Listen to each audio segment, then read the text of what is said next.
And welcome back to some more happy fun times in Barovia. Yay. We've got I'm near, excited. we've got near everybody here. We've got the one silent 1/1 is the unflappable Undertaker, Ezra Pheras. We've got Miss Misery as the broken fighter, Segrid. We've got Thimbreus as the inquisitive bard, Kendrick, Dantiir, Cuthilioni. And Squid Kittens as the oft-tested cleric of Kelemvor, Toren Forester. Bad Wolf will be out this week. We'll see her later. And I'm your humble DM at FN Science Man. So all of us on Twitter. Yay. So last time, it's all downhill from here because Yesterhill is almost as high as you're going. You did come down from the mountain village of Arashnau from way back in the beginning. It's been downhill almost since the beginning. What happens when you start on a mountaintop? Yeah. It's thematic. Mm-hmm.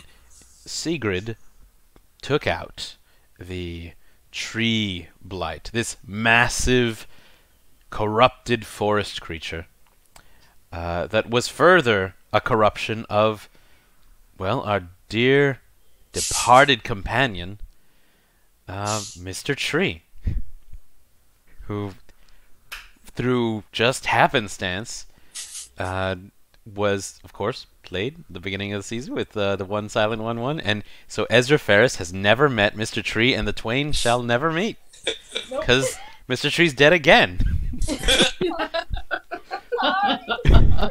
Dead again. There's definitely a skeleton there. It's mostly decayed. There's a lot of blight liquid seeping out onto the hill itself. It's just this mound of dead grass and broken stone cairns.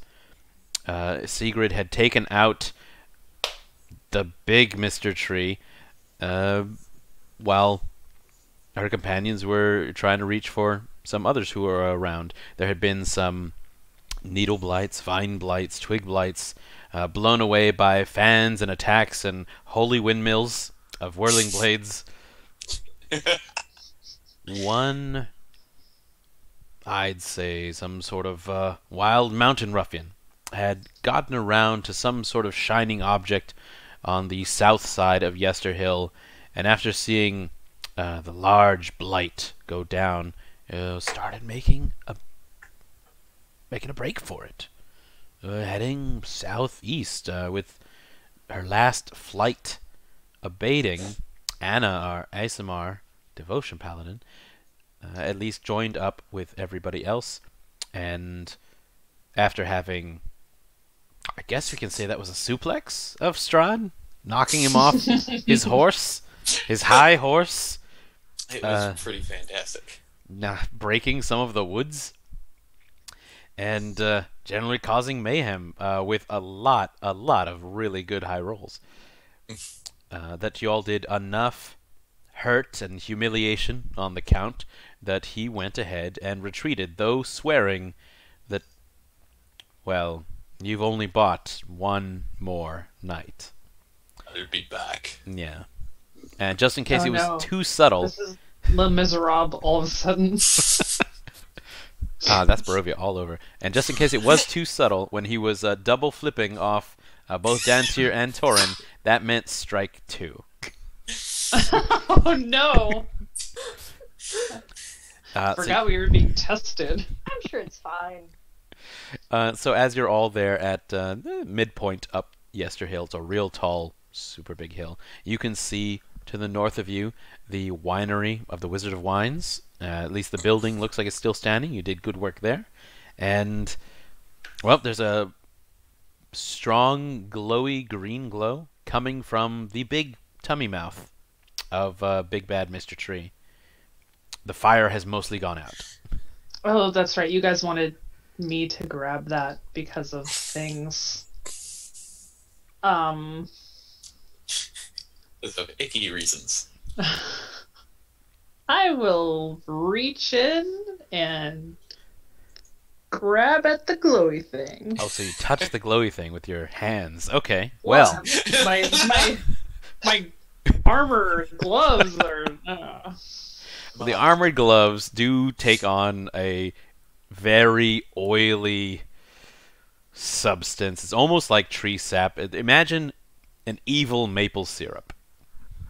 Oh no! Oh no, it tastes like bad oranges. Just you don't know how that taste got into your mouth. It's just like floating through the air, maybe.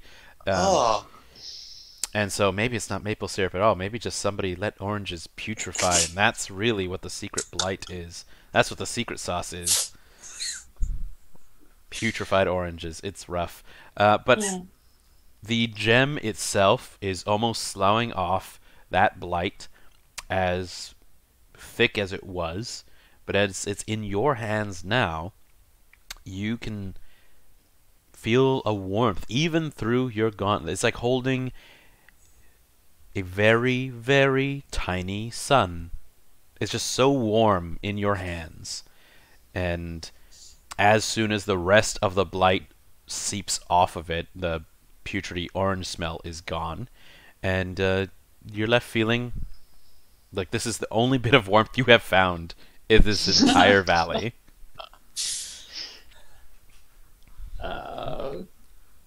It doesn't feel gross anymore. Can I like Arcana check this? I don't know. You what absolutely it is. can. All right. Because I'm great at those. That one. All right. You're just pretty sure this is going to turn on you at any second. Oh. But it does feel powerful. Dantiir's isn't that's one of the seeds? I think so, yeah. Oh, good. I can get rid of it. Do you hand it over to anybody? No, well, no, not right now. Oh, sure.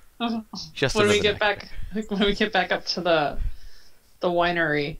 Can Segrid still feel the pull of whatever thing that was talking to her? Definitely. So near where Big Mr. Tree had been knocking down stone cairns and starting collecting the stones, there is still a pulse, and it's coming from, now that you're there, it's coming from beneath one of those piles of cairns.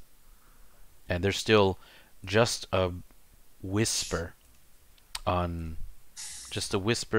behind your ear almost, saying that there is something for you to take. I'm gonna carefully and respectfully take down the stones from the cairn. They pull apart as easily as if you are breaking down a set of light wooden blocks. And when you get to the base of them, you can see that there is something sticking out of the ground.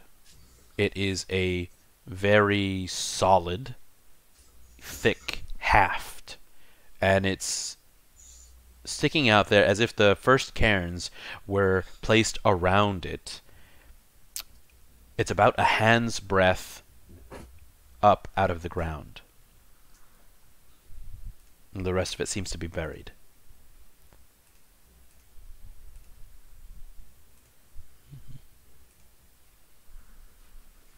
I'm gonna reach out and grab it. When you touch that haft, Segrid, there is not exactly a flood of warmth that flows into you, but one of passion, of like a very powerful energy, one that is driving you to move, driving you to act, driving you to do something other than stand around. And the dirt falls away, the frozen soil breaks and cracks, and what you have pulled back and out of the ground, you can hear a snap as there is a skeletal hand at the base fall back into this hole that has now appeared. It is a brilliant black-hafted spear, but at the tip of it there is a blood-red pointed blade. And as you feel this rapid energy flowing into you, you hear the words again of this voice, this with the urgency for you to take this blood spear and take control of these hills, these mountains, this valley. This is your valley to be. This is your valley of ancient times.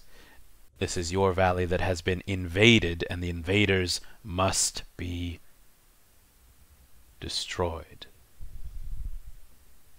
And as you look around to those around you, you see these woods as woods you may have known as a child. They seem very familiar.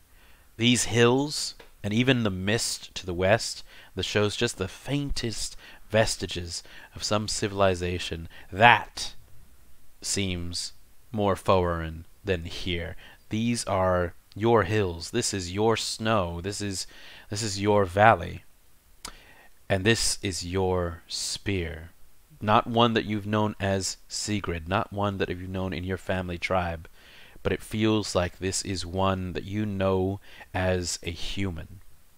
This is the blood spear that brought humanity out from animalhood. This is the blood spear that led the first tribe. This is the blood spear. And it has waited long enough. So you have a +2 blood spear to use when you wish.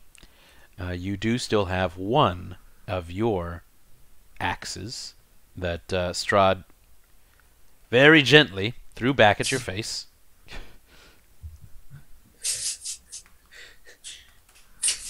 And if anything ever loads in my Roll20, I'll send you all the stuff. But otherwise, if you Google blood spear, then that is what you get.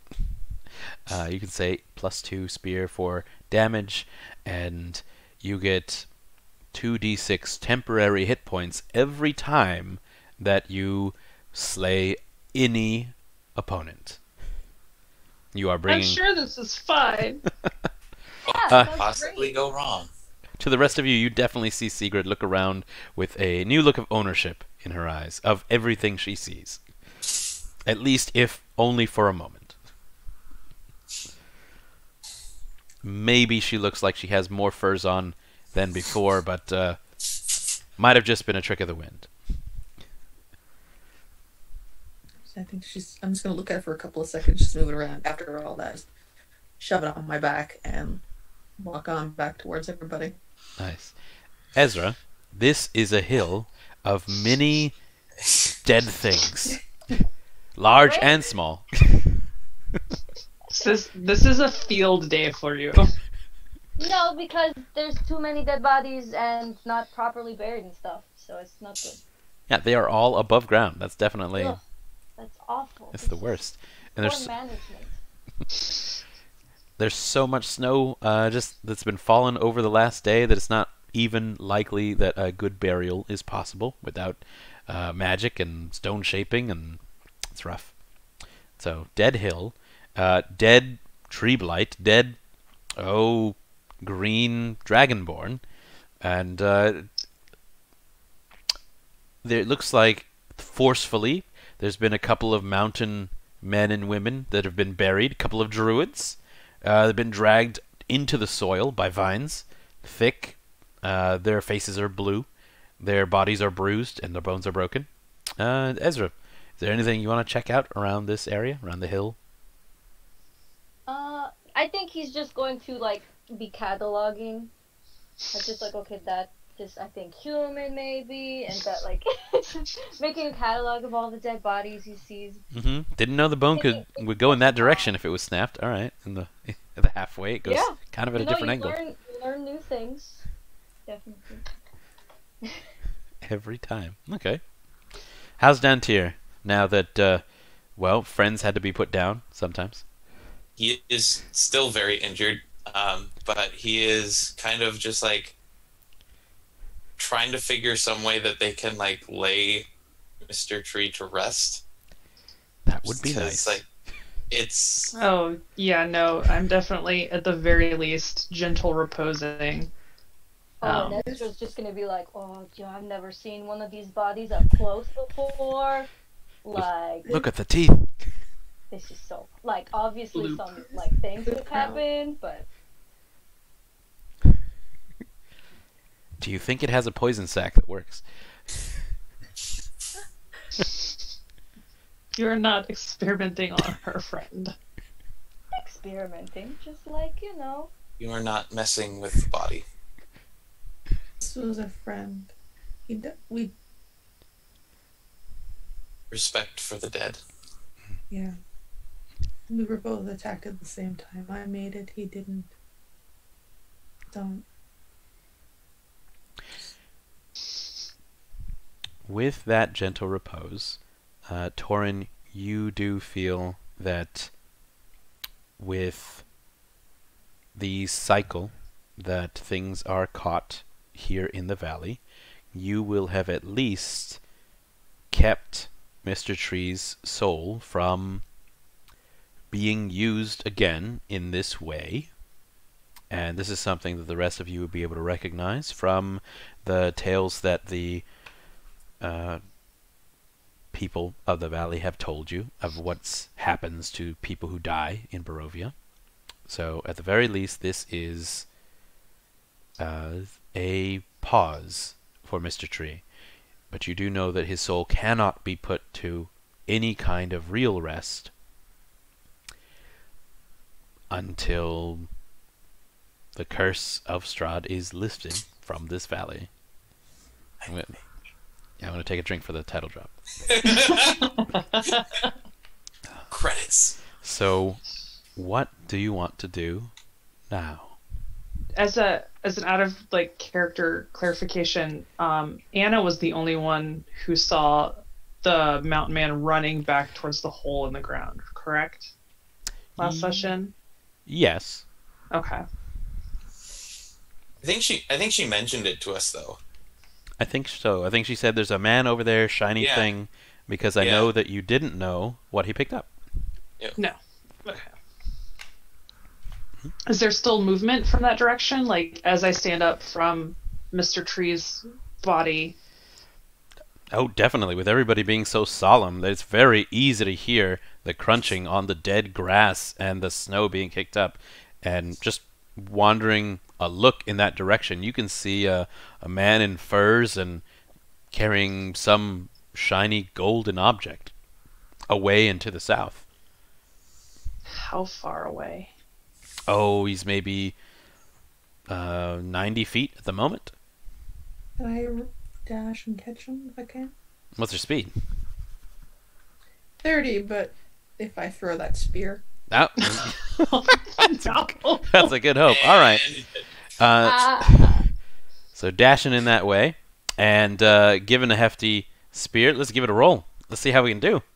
Segrid just bolts from where all of you are. I don't want to lose the spear. I just got it. I believe in you. I can't throw in my axes because that's just it just comes back. Oh. With this, I had to check my fan. If I hit him with it, can't I knock him over? Actually, yes. That's how that works. Okay, yeah. I'm gonna run after him, but hopefully take the fan and the magic fart fan out. There is a bad smell of meat that And permeates the mountain.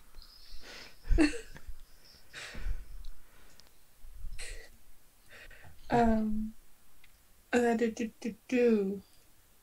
have it stored on my D&D Beyond sheet, so I had to grab it. Nice. But yeah, wind gust or whatever it is. That's just a concentration spell, right? Mm-hmm. I think I have to do a saving throw.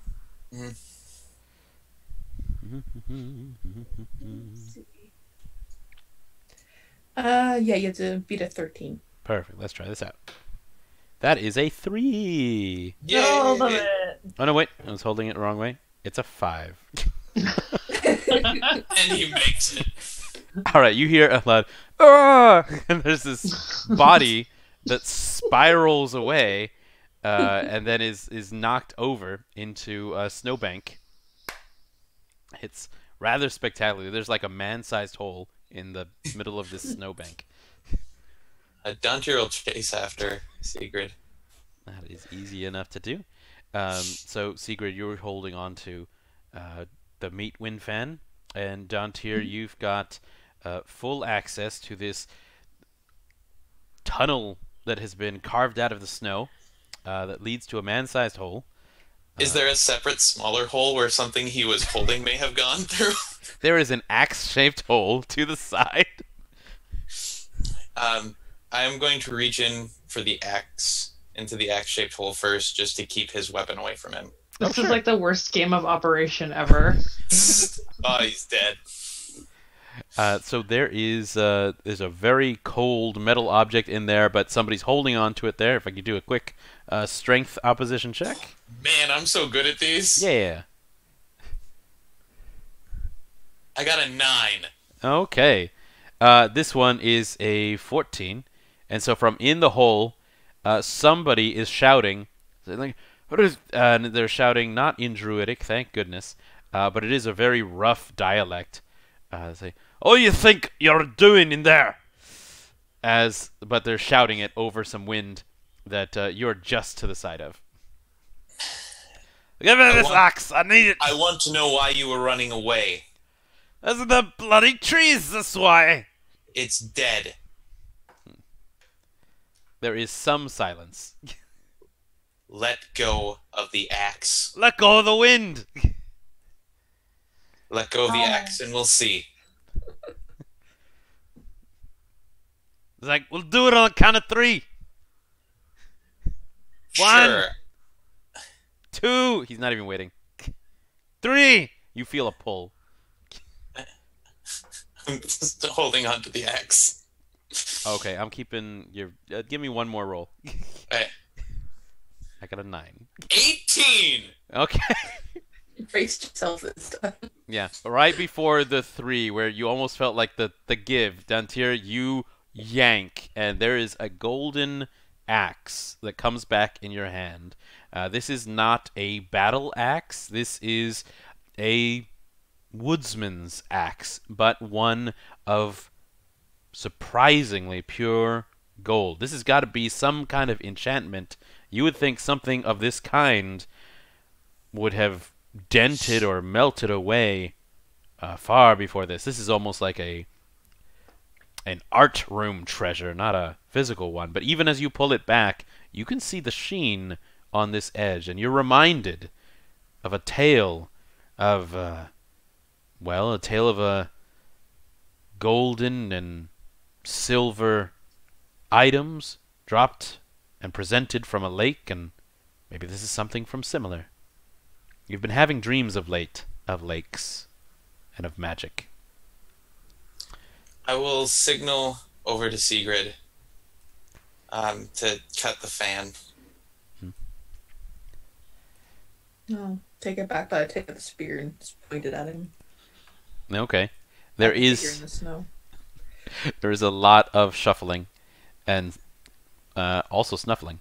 And from nearby in the snow, it's almost a Bugs Bunny effect, where there's like this pile of snow that falls off from the bank and then under until it pops up, and there is a very white wild man in furs thicker than the ones that Segrid is wearing, but there are not tattoos, but it looks like some kind of dried animal blood on them that is making kind of stylized forms of bats and wolves.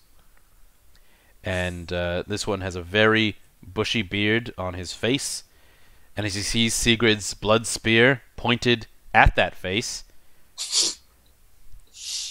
kind of looks over, sees where Dantiir is holding onto the golden axe. His hand, his hand had gone for a spear, and then just kind of takes another look at Sigrid and just kind of lays his hands down onto the snow and starts to like slowly pull himself up and out from this thick part at the base of the hill. And he kind of is just breathing heavy at this point, and with an eye on both of you. Who are you?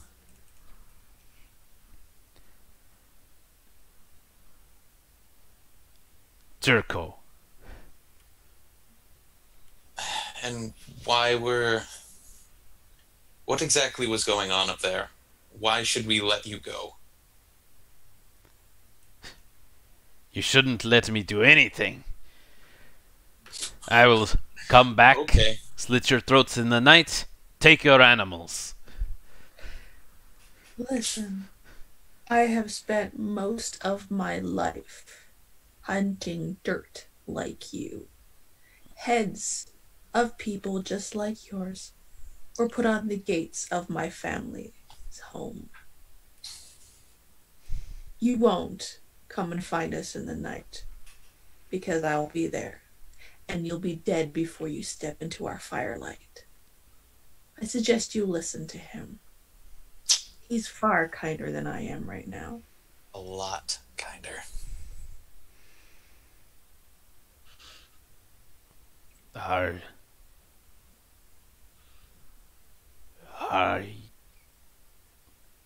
Cavan? Are you wielding the blood spear of Cavan the Ruthless? I suppose I am.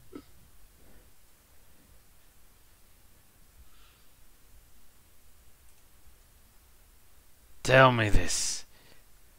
When do you sleep?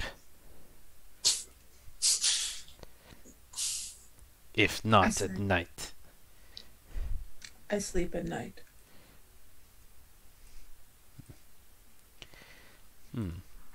Give me a nice intimidate check with advantage right now, Segrid.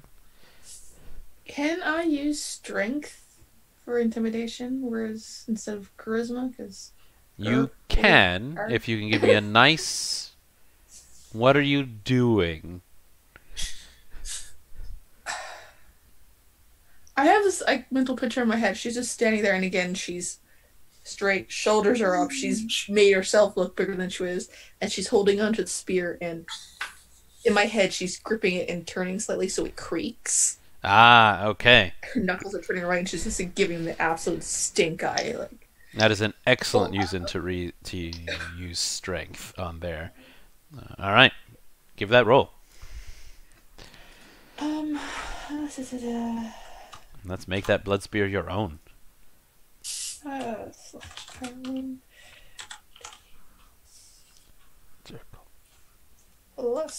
+4, yes. Nice. Not bad. 17. Okie dokie. In that case, Jericho's gonna kind of mutter under his breath and look almost towards Dantiir, but not really taking his eyes off of Segrid. They say Cavan slept during the day and hunted at night. He drank the blood of his prey and lived underground. The spear he wielded in battle was stained with blood and drained the life from that which he killed and gave it to Cavan to keep fighting. Your lady here is the spitting image of our ancestor there. Didn't even know the spear was around. Well, looks like it is at the moment. I didn't find you because you and yours were unworthy.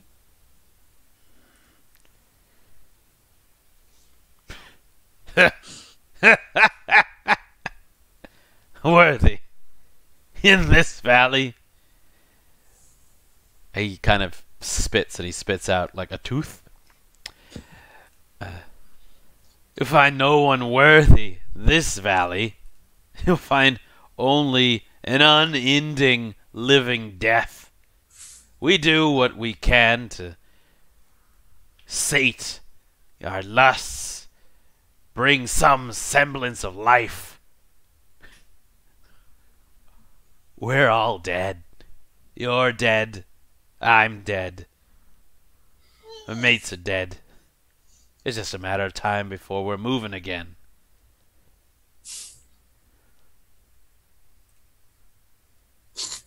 Now he's definitely looking back at the golden axe that Dantiir's holding.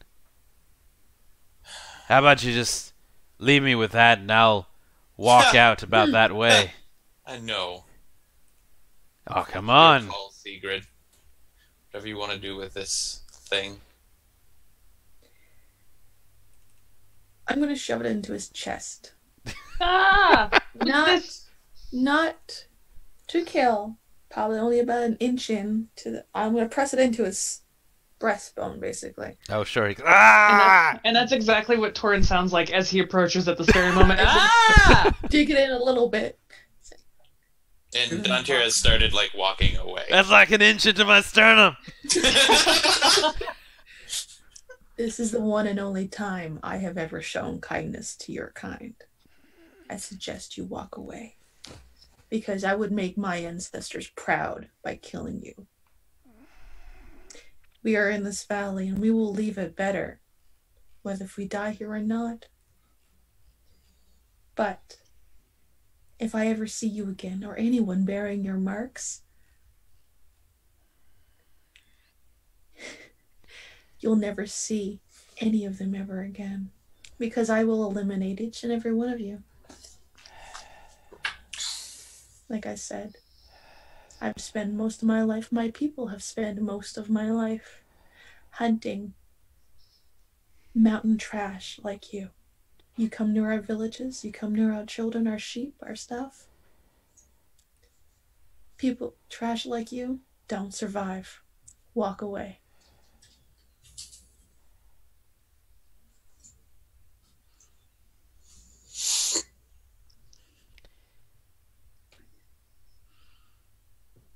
His eyes only by the strength that he has left are pulled away from where he's looking at Segrid and just looks down at where she holds the spear. And he's just got his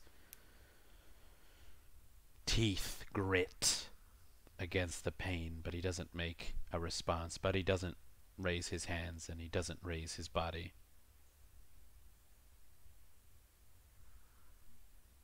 I shall step back, hold the thing back. There's a good amount of blood that comes out with that. Making a nice use of the blood spear. But Jericho will kind of crab walk slightly back and just kind of Slavic squat there onto the snow with no hands reaching for his spear, and though there's a bit of, not regret is the right word, but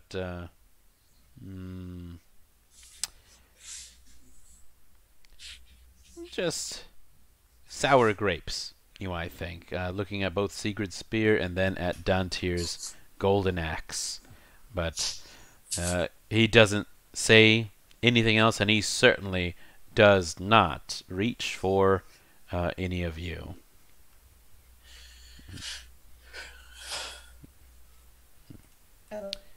look up to him.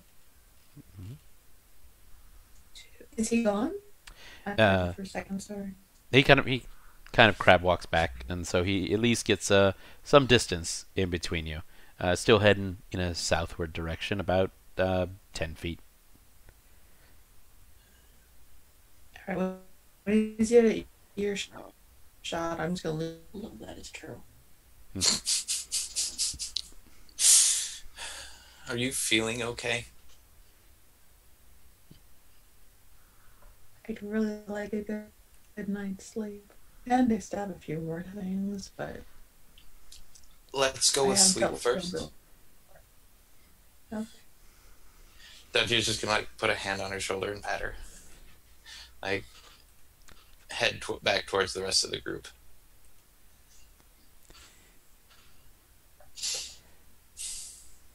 She's walking like she's very tired. Yeah. Like, as you guys turn, the first thing you see is Toren has come up behind you, and he's just like, dad concerned face, like, fucking children. And also, really worried about Segrid and trying not to say so, because, you know, there's other people around, but we should go. Sure. Yes, we should.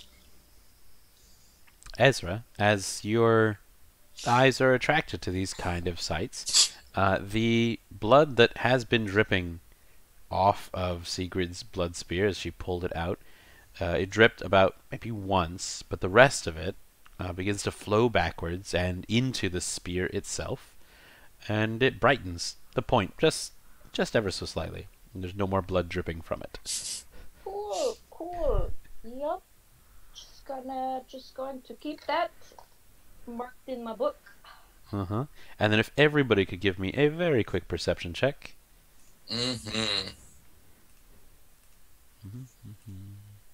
17. All right. 3. Nice. 14. Excellent. Okay. So Mr. Tree's body seems to be in at least a state of repose. The blighted wood, all the rest around, is not rotting away. It's definitely sitting there, and Dantiir and Toren, you get two senses about this. Dantiir, you can actively notice that there are the smallest of sprigs of vine that are kind of extending away from this tree, almost as if it's continuing to grow, but at a very slow rate. And Toren, you just look at this large hunk of blighted wood, and you recall what happened at the Wizard of Wine's winery, and that this tree has definitely not petrified and dusted in the same way that the others did when you broke that Golthius staff. This tree, you both think, is definitely still alive in a way. Like, would I be able to sense alive in a evil and will chase after us sense? Or alive as in, like, new growth, new life kind of sense? There is no new growth, new life in Barovia. This is an evil tree. It is. Is it a cursed tree? It is definitely a cursed tree. Of course. Could All I our trees attempt are cursed trees. to remove curse on the corpse? I will do that. All right. So while you're doing the remove curse on that corpse and that tree, Dantiir, you have a new golden axe. And I did say that it is not looking like a normal battle axe, but you can use those stats for it, or for anybody who uses this.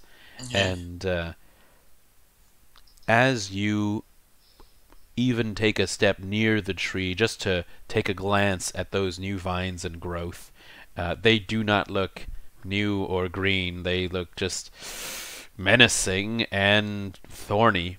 But as you approach, the hand... which one do you usually carry weapons in? Usually right, but he's just kind of holding it in his left hand at the side. Then as you circle round, on that side where you are holding this golden axe, the tendrils slow their growth, and as just even as the axe passes, they might even stop at that point. I'm gonna hold the axe out over, like, close, very close to it, almost touching. The sprigs absolutely stop moving wherever the axe is held closest.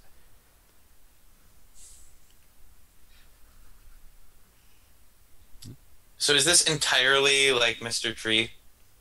Oh no, Mr. Tree's mostly in the middle. Okay. It looks like he's kind of been stuffed in here, and the tendrils of vines and branches of the tree grew around him. I want to, like, try and chop off some of the new tendrils. Okay, give me a nice swing and roll me an extra d8. Okay. So it's gonna be. It's just gonna be basically a strength check. Plus d8 to hit. Or damage. Plus d8 of damage. So Okay. 2d8 of damage, I think. Okay, so a 16 to hit, and then Oh, nice. Any section of this tree you want. 8. Okay. That is going to be 6 points of damage, and just, like, decently away from Mr. Tree, so I don't hit Mr. Tree. Okay. Like, that is his main goal, is to not desecrate the body of his friend, but, like, to chop off some of the new growths. Okay. Those new growths, they stiffen and harden as this axe comes down onto them, as if they're nearing petrification just from the approach. And it does this extra d8 of slashing damage. And there's just the smallest of screams, like as if a tiny helium balloon held by a mouse has been released. And those, it breaks off at that point. The section of tree that you have chopped didn't petrify or dust, but it did break off much easier than it had looked like it had been going earlier. Toren, how's that remove curse go? I touch it, and if it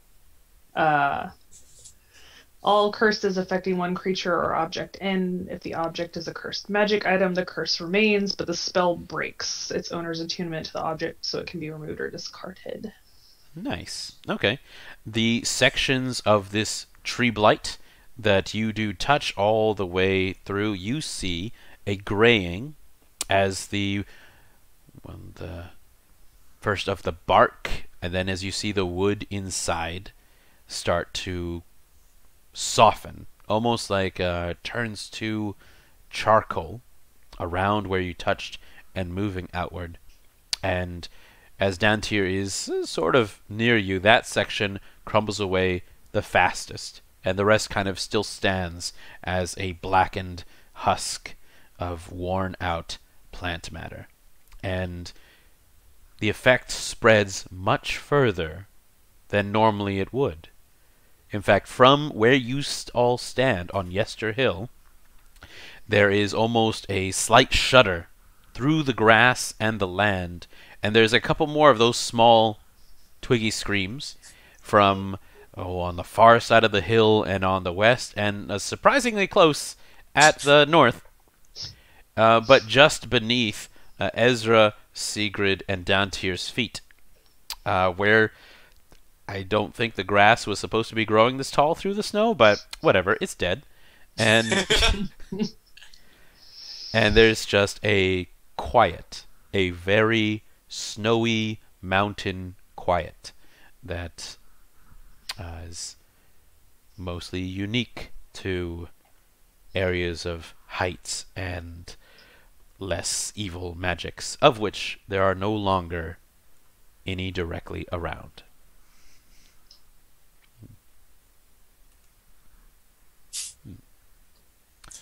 And that is a lot more bonus XP for destroying the only Golthius tree in Barovia. High five. Yay. I did a good thing for Go. once. Let's go, bro. All right.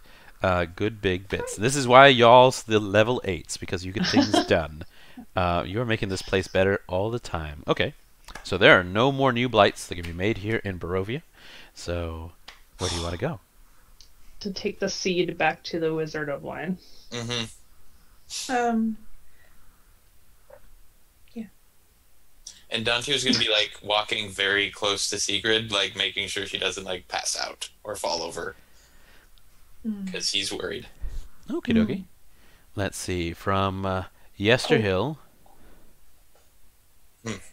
Can Segrid go back and grab a small bone of Mr. Trees? Oh, absolutely. You get your pick.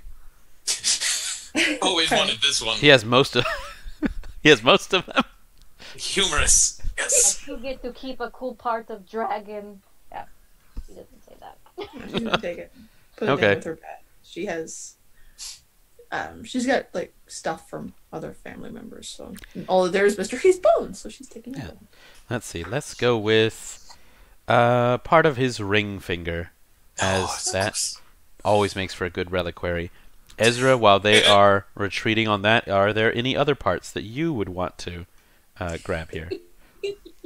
Well, no, not from Mr. Tree. I should probably avoid that area entirely. I think my bone collection is good right now. But Ezra's steering clear of Segrid. Like he's scared of her. Very scary. She ties a bone into her hair. All right. Let's see. The walk back over to the Wizard of Wines is about 3 hours, as was getting over here. It's more trudging through snow, though you have a path that you followed from here. And take it back. It's like a 1, 2, 3, 4. Let's say an hour and a half. It's not in the rush that you had to get out here. The Mardukov family is already cleared out much of the debris, let's call it, from the stuff that had gone on inside the winery. And you do hear the whinnying of horses that seem to have been, well, taken care of, but not well taken care of. At least they were not turned into horse meat by any of the druids who invaded this place. And they have, in fact, loaded a cart. And they are have it horsed. They have 3 barrels of Red Dragon Crush ready to go. And out from the back of the winery, they have just this little hand cart. And they've got 1 barrel of Purple Grape Mash number 3 that's fresh, and they're trying to take it over to start loading up there in the stable as soon as this delivery has been made. Where is Cranky Grandpa? From the 2nd floor, you hear a voice say, "I heard that!" Upstairs. Okay. Yeah. I will There- make my way upstairs. There is a fluttering of wings, and Uh-oh. out from the 2nd floor comes a slightly balding raven. Just the merest of feathers on top. Maybe it's a feather over at this point. Flies overhead, circling, lands on what used to be a pile of Ezra's undead servants, now ash, and of course transforms back from his were-raven form, and absolutely has undead ash on his feet, which he kicks up and trundles forward, almost trips, but from his cloak that has appeared from his transformation, he's got some kind of staff and is now tromping towards you. What is it? You kids. We got work to do. I will go to one knee in front of him and produce the seed. You are now 3/4 his height. And will say, I believe this belongs to you. He doesn't know what to say. This is the quietest you have ever seen Damian Mardukov in an entire day, the entire time you've known him. His mouth is just open. He did not expect this. And he nods slightly at like what Dantiir is saying and then holds out both hands to very gently accept the seed that Toren has brought back, and his eyes close and he holds it close, and you can almost see him breathe this in. And when his eyes open, they are of maybe a little softer than they used to be. But he raises the seed up high and he says, "One has returned to us." And he has eyes for nothing but the seed. And he looks up and there is a flash of feathers. And he is flying. And he is flying in... oh, it's a southerly direction, but on the property. Like, you don't see him go too far into the air. And you see him land because, well, most of the vineyard has been pretty much destroyed. The twig blights did take care of a lot of the vines. The snow itself has been choking out and burying the ground. But you see Damian Mardukov land in his bird form,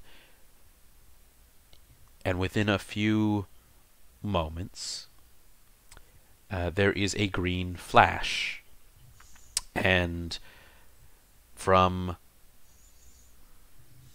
a wave of warm air from the south washes over you. And though the vineyard is still barren, the vines still dry and cracked, the snow all around you from this entire acreage begins to rapidly melt. And the warm air that washed over you does not leave. It stops being a breeze, but while you are here, it certainly feels like almost like a summer day. Maybe something closer to fall at this point. And the ground is kind of sodden now from the melted snow. The oldest Mardukov boy comes over and kind of comes to, of course, where Ezra is, as Ezra's the tallest. And I don't know. Ezra's among height and... he's the same height as Toren. Oh, okay. Yeah. Toren's far away then. Ezra wouldn't have mounted. Comes over to Ezra. Gives a big, thick, farm-handed clap onto the shoulder. He squeaks and stumbles over. Yeah. There might be some hope for this valley yet. Good works you have done here.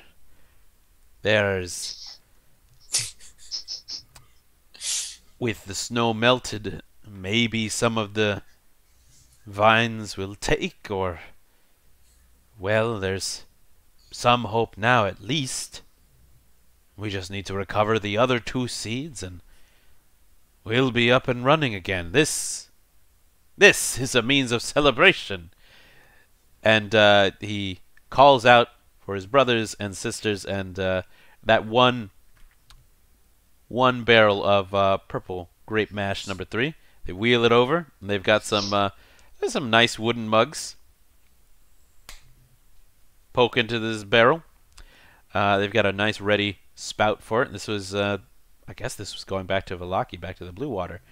And get drinks all around. at this point, and so you gain the benefit of a short rest because there is absolutely no going anywhere for like an hour, as they are just happy to be alive at this point. During that short rest, I am going to ritual cast Identify on my fancy new axe. Okay. So this one is definitely a magical axe, and its handle, now that you've gotten it off the melted snow and it's gained a little bit of magic back, especially with being near the seed, the handle is actually very well forged, such that the gold almost takes the look of leaves and vines twisted about.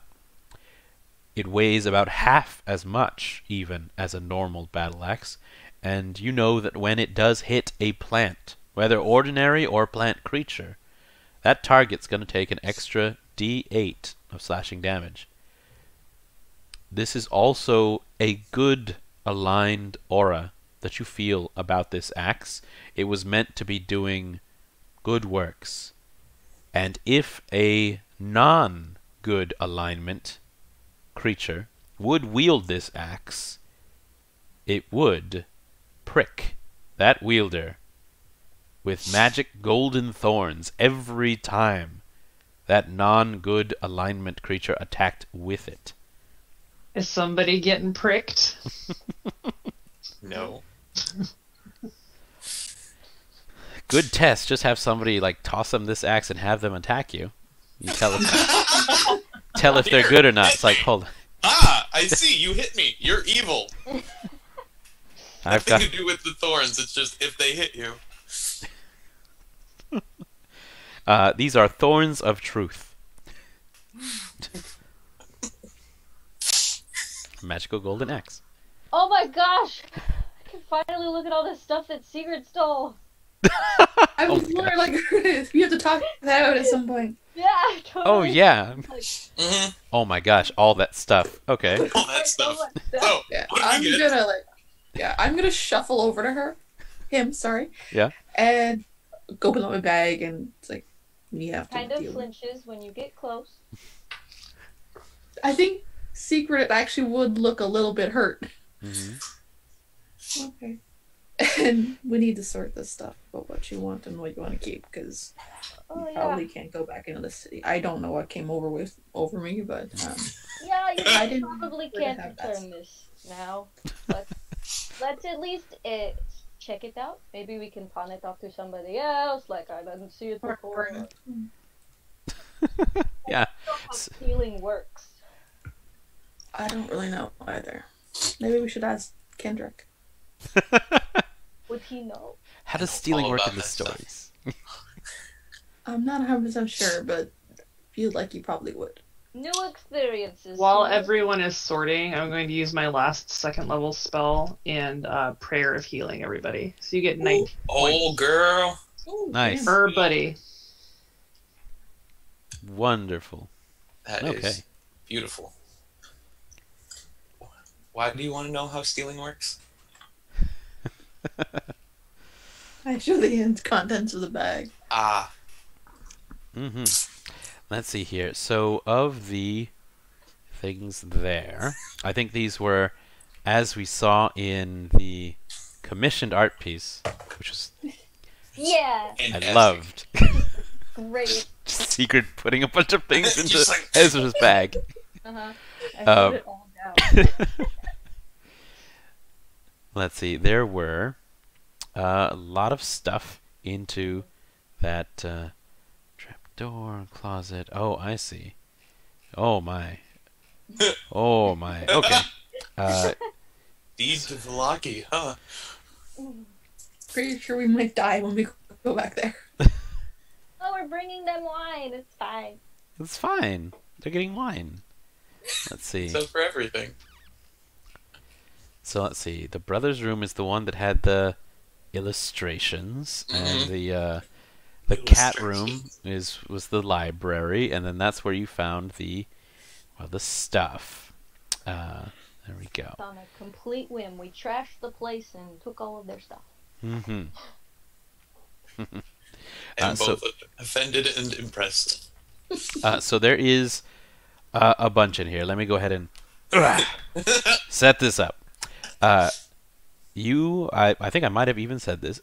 You have a silk bag containing 180 electrum pieces. Each coin bears Strahd's stern visage.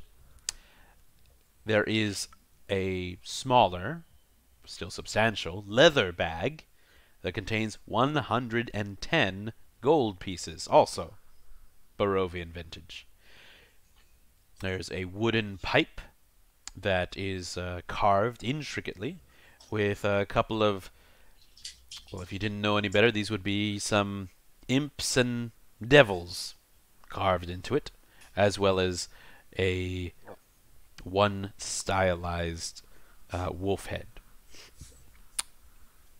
There are, in fact, 5 notarized deeds for parcels of land, very clearly given to the Wachter family by Count Strahd von Zarovich nearly 4 centuries ago. Now for the books. The 2 books. There is a supple leather case containing an unbound manuscript. So somebody's been working. Oh. Oh, God. It is titled The Devil We Know. Paging through it, signed on a couple of places, noted a couple more. It's poetry. It's a poetic manifesto written clearly by Lady Fiona Wachter, attesting that the worship of devils can bring about such happiness, success, freedom, wealth, and longevity. Is the poetry terrible? It's hellish. Art is subjective, so In the right hands, this might be a contract all by itself. The final item is not unbound. This is, in fact, it's bound in black leather. It is blasphemous. It is a treatise titled The Grimoire of the Four Quarters. It is written by the infamous Diabolist Devastus, who was drawn and quartered for his fell practices, yet did not die. Ezra, you know that this is probably a forgery because you had heard that the actual grimoire would drive its reader mad, and you don't think you're mad. It's the first sign.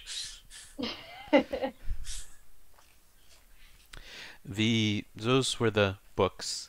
The absolutely last very old letter that you found addressed from one Lord Vasily von Holtz to Lady Lovina Wachter, which matches one of the names in one of the 4 centuries old land deeds. It's thanking Miss Lady Lovina for her hospitality, loyalty, and friendship over the years. It's very nice handwriting.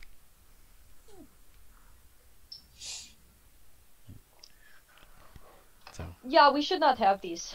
Alright, should Do we burn them? we fix it or flip it? Okay, so like some of these are deeds. it's like we now own land. We now have Where- a crap ton of money. Where are the deeds to? They are around the village of Vallaki, what might be like nearby farmland or sheep paths, and certainly at least one of the deeds is for a large section of Vallaki. Maybe at least as much as a quarter. You'd have to like get a map of the city, but it seems substantial from how far you walked. But I they're I also said so. obviously deeded to them, though, right? Oh mean, yeah, we it says this we is to the could- Wachter family. We could change that. It says from Strahd to underlined, and it's got Wachter. Charlatan background. Like, what if, we're going to go back to Vallaki maybe anyways to bring the wine. What if we just, like, drop it off the side of their house without them knowing? And Oh, be they like, put it in an alleyway? There's, I- this has your name on it. How weird. We could also simply send it back with the Wizard of Wine as a way for them to get into the city and be welcome. They'll think they took them and No, tortured they're them. returning stolen goods. They can describe us. It will be fine. I want to go back to Vallaki. I don't want people thinking, we did steal it, but I don't want them knowing that we stole it. Yeah. Yeah, look, we'll drop the deeds in an alley somewhere, and that's us being nice. I just don't think we should I keep mean, it they- because Judging That's by fine. judging by the one of the books, they worship demons or devils. I'm So fairly certain no matter what we do, we will not be welcome back in that town. even with the wine, if we were bringing them, Even with the wine. Have you forgotten what happened? I might have forgotten what happened. What happened? Oh, I don't know. We just got accused of murder, tricked half the village guard into going off somewhere else, broke through by taking control of their minds. That's right. what was that? It's been a whole day. You think all those guards are still alive by now? What we could do. Well, how's the wine getting to them? We also left Irina in the village, That's true. and we still have work to do in the city. I thought we brought her with us because we grabbed her before we left, and we said, "It's time to go. You're coming with us I now." said, run to the gate. Yeah, she was totally with us. I can look. Ezra takes really good notes. Because I remember us stopping at the church specifically to get Irina. I wrote Victor with love hearts. Why? I mean, Isn't he like a child? I mean, Ezra's only like 20, but still. he's like 16-ish, potentially. He is 18. 18! Look at that 2-year difference! I ship it. Hold on. All of our teens are 18 in this continuity. That's fair. Hold on, I'm getting there. I have Victor again. In bold. 4 hearts! It says I still need to see him, but we're leaving. Okay.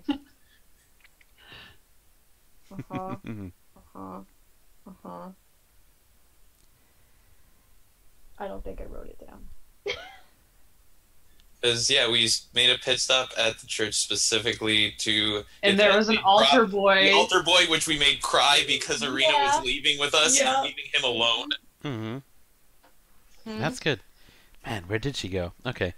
I think we just left her with the with Wizards of Wine. wine. Okay. Yeah. She pops up from the back where she's been carrying a vat and waiting Whole with the time. ravens, and I was like, "This is terrible. I think I don't think we should leave Vallaki for very long, and with these wines, I'm sure they'll let us back in. Probably, maybe the other young mother that's there is saying like, well, we could change something about your hair. We could give you certainly at least one of our feathered cloaks. Do you think we could maybe get the... She doesn't want to say his name, but there is, of course, an entirely different Mardukov family. When I say entirely different, I just mean they've kind of been banished or they live on their own, away from these Mardikovs. It's mostly because Damien accused them of stealing one of the seeds, or possibly just being asleep on guard duty, or possibly been making out instead of being on guard duty. The wife is married in. Erwin, I'm talking about. Erwin Mardukov. The guy who owned the inn. Yeah, Blue Water Inn. Like, yep. Perhaps, she doesn't say Erwin's name, but it's like, perhaps our cousin might sneak you in. We don't look it, but in our were-raven form, we're actually strong enough to carry... she looks over at all of you and maybe apprehensively at Toren's armor, but maybe together we could carry all of you. I can make somebody a lot smaller. No. You can do what now? Make somebody like smaller. I mean, I can No. make them bigger too, but smaller. I just translated that spell. I mean, it sounds No. pretty fun. Yeah. So they are suggesting that if you did want to get back into Vallaki, they have a way to get you in. It is night. It would be a good time to travel by air rather than by road. But otherwise, they have two destinations. They are going to send a cart back to Vallaki with purple grape mash, and they are going to send a cart of the better stuff, the red dragon crush, to the town of Krezk, which is kind of the opposite direction from Vallaki. They said Krezk is it's similar to Vallaki in that it's a walled town, but it's a stone wall and a much higher palisade than Vallaki. I think that was only like 15 feet high. Krezk is like 25 feet. It's in a slight valley of its own.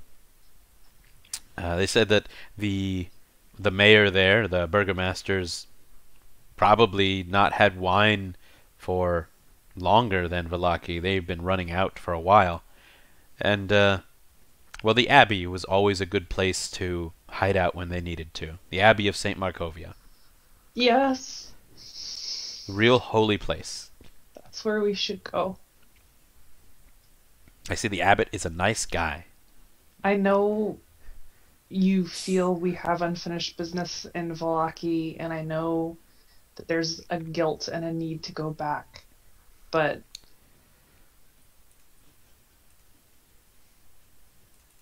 and he'll like gesture towards Arena. This is a person we promised to take somewhere safe. There are also other places we need to go.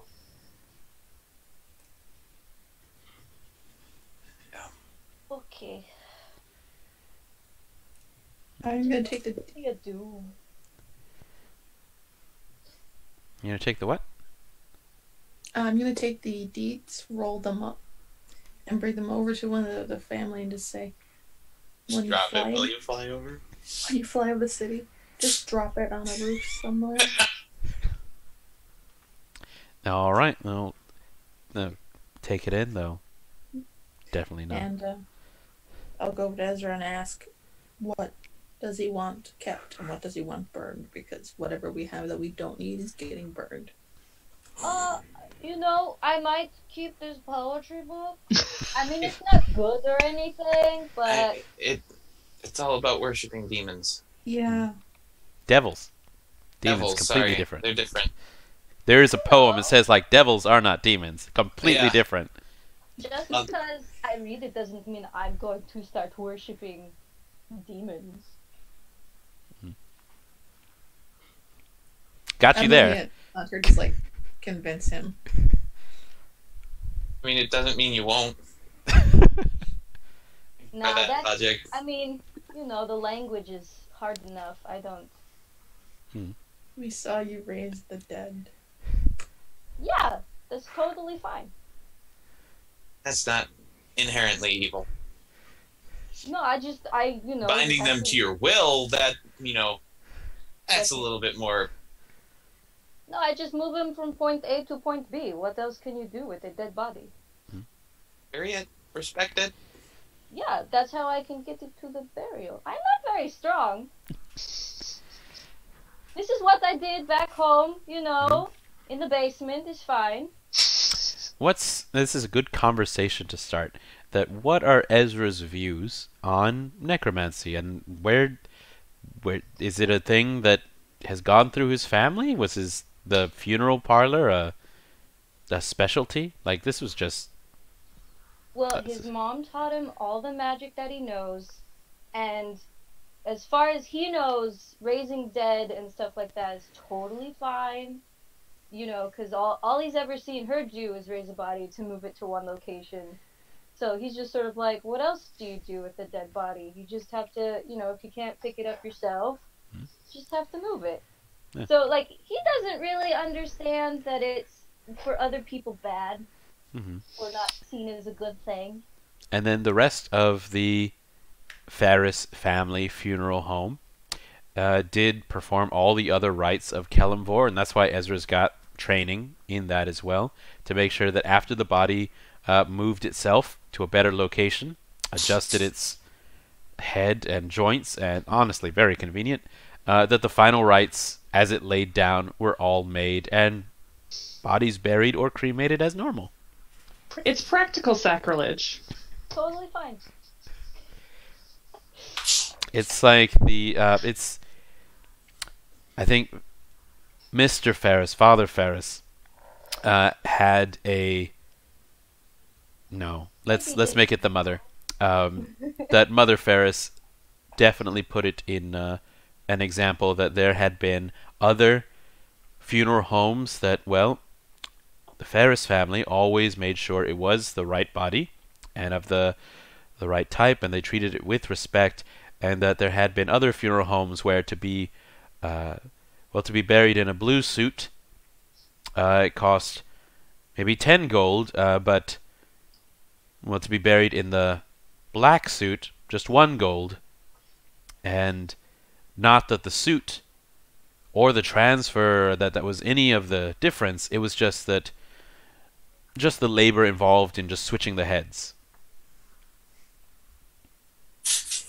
The other funeral homes didn't put as much respect towards the dead and their bodies and what belonged to them as the Pheras did. And that part of what was taught was that some things belong together and that they need to stay together throughout their entire cycle until the cycle is done. So. Yeah, as far as he knows, it's just totally normal, and he doesn't really even know that you can do anything else with bodies, like have them attack or, nefarious themes. It's just like they just move from one place to the other. And the way it was trained was that without any devil worship or demon worship, purely scientific wizardry. Although she oddly taught him infernal and abyssal for no reason. Some people take Greek, some people take Latin, some people take infernal Latin. Best of the Latins. For some reason, Ezra's mother also isn't around anymore. They did not tell Ezra why. He's on vacation. Okay, so sneak back into Vallaki by night. See what happens on I guess tomorrow is the Festival of the Blazing Sun. Oh, yeah, no, then. Or get over to Krezk, where they're waiting for a wine shipment. Well, both are. Krezk has the Abbey of St. Markovia and the Abbot. That's all the other Martikov's columns. Like, I guess he's just the Abbot. He doesn't have a name that we know of. But they do have a good burgomaster there, one they respect. Knowing that tomorrow would be the day of the festival, Kendrick will agree with his brother. And the world ends. That's only if you believe Strahd. And only if you don't take his throne. Noted. Yes. All right, so We one do vote. this. Toren's vote is also for Krezk to Okay, get 2 Arena votes to for the Krezk. chapel or abbey. How about Ezra and Segrid? Alrighty then. Let's go to this new place. Dantiir will make a suggestion that some of the money that was acquired Well, I'm not keeping it. be put given to the people headed to Vallaki to put forward towards their taxes. Or we just give it to the Wizards of Wine. Fine. I don't need it. You can have it. Because that will help out Vallaki at least a little bit. Sure. That's true. Okay. How pissed does Toren think Segrid is right now? She's not, actually. She's just holding on to her blood spear and her Right? half-axe. And being her... very quiet and saying just like one syllable answers. Yes, fine, okay. It's. I'm not gonna lie. I have no idea why Sigrid took this or why I made her do this. So she's a little bit confused and annoyed with herself. She's just, yeah, let's get rid of it. Well, She doesn't really care where they end up now, I guess. Toren thinks it's directed at him. She's kind of standing there, just slumped, just like sleepy looking. The cart. She's gonna go to sleep. Sleep sounds fantastic. Nice. Okay. Well, then as we take our break here in the session, as people take their sleep and their rest, it is a good couple of hours over there to Krezk as you get to the westernmost town here in Barovia. And so we'll see you all back in about 7 minutes, all long rested and done. So there you go. All right. See you in a bit. Woo-hoo.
we are back.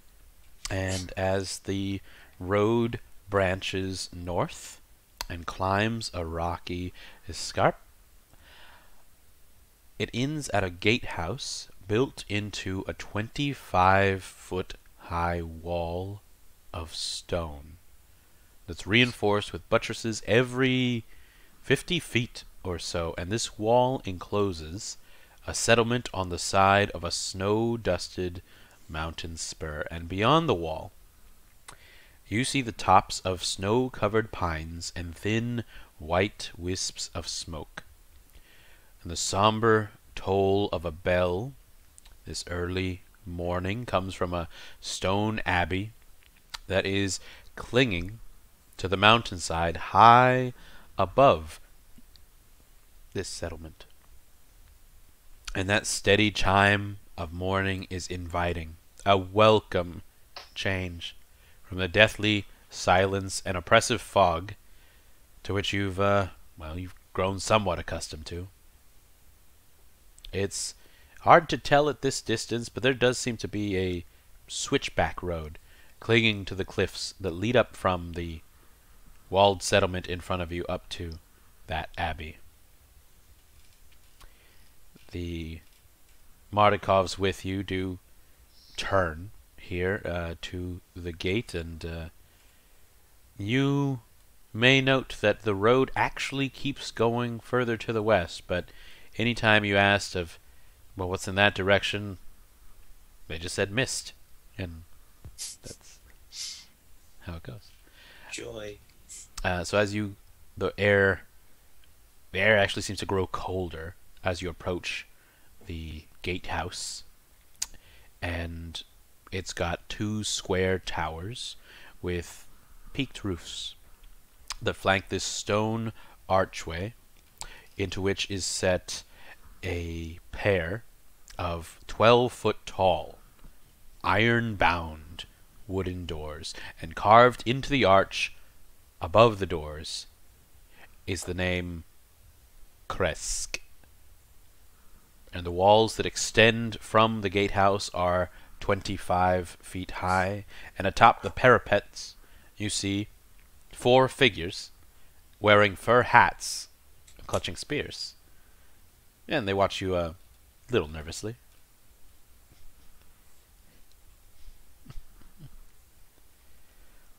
Who goes there? Halt in the name of Balthazar! Who's I? Somebody on the wall slaps him. And you very tersely hear, it's like, you're not supposed to say who you are until they say who they are. It says, halt, whoever you are! I am unknown to you. Only we knew who he was. No, you don't.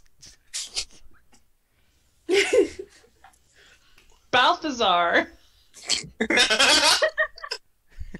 We bring gifts from the Wizards of Wines. You hear some more voices up there. It's like, they bring gifts. It must be the wine from the Wizards. This actually gets a lot of attention up there, and there are definitely all 4 guards looking out, and I think there's 2 more women who come out who are just wearing fur hat, and those ones have like these very small hand axes in their hand, and they are definitely not wearing any sort of militia uniform. They're looking like they are wearing just like outside jackets for this kind of weather, and they're all kind of whispering to each other. It's like, they brought the wine. It's like it's finally, it's been so long. It's like I've almost died of thirst, I swear. The chicken has gone spoiled, I think, waiting for this. Well, we just have to warm it up again. It's frozen. Everything's frozen here. And just these sort of whispers. And with like kind of a wave from Irina in the back of the cart, you hear the noise of those double doors just being unlocked. There is like a bar that it sounds very heavy being pulled out of the way. You can hear it scrape against the back of the door. And the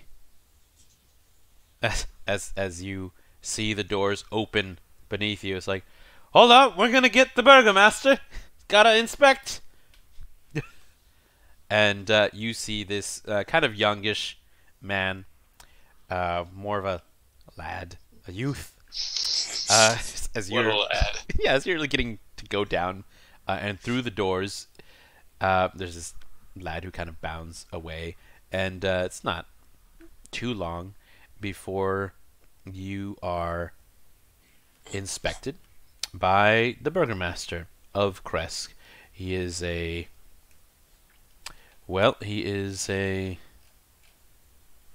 swarthy-skinned fellow, and while he's kind of on his way over, he came out of a manse that is not too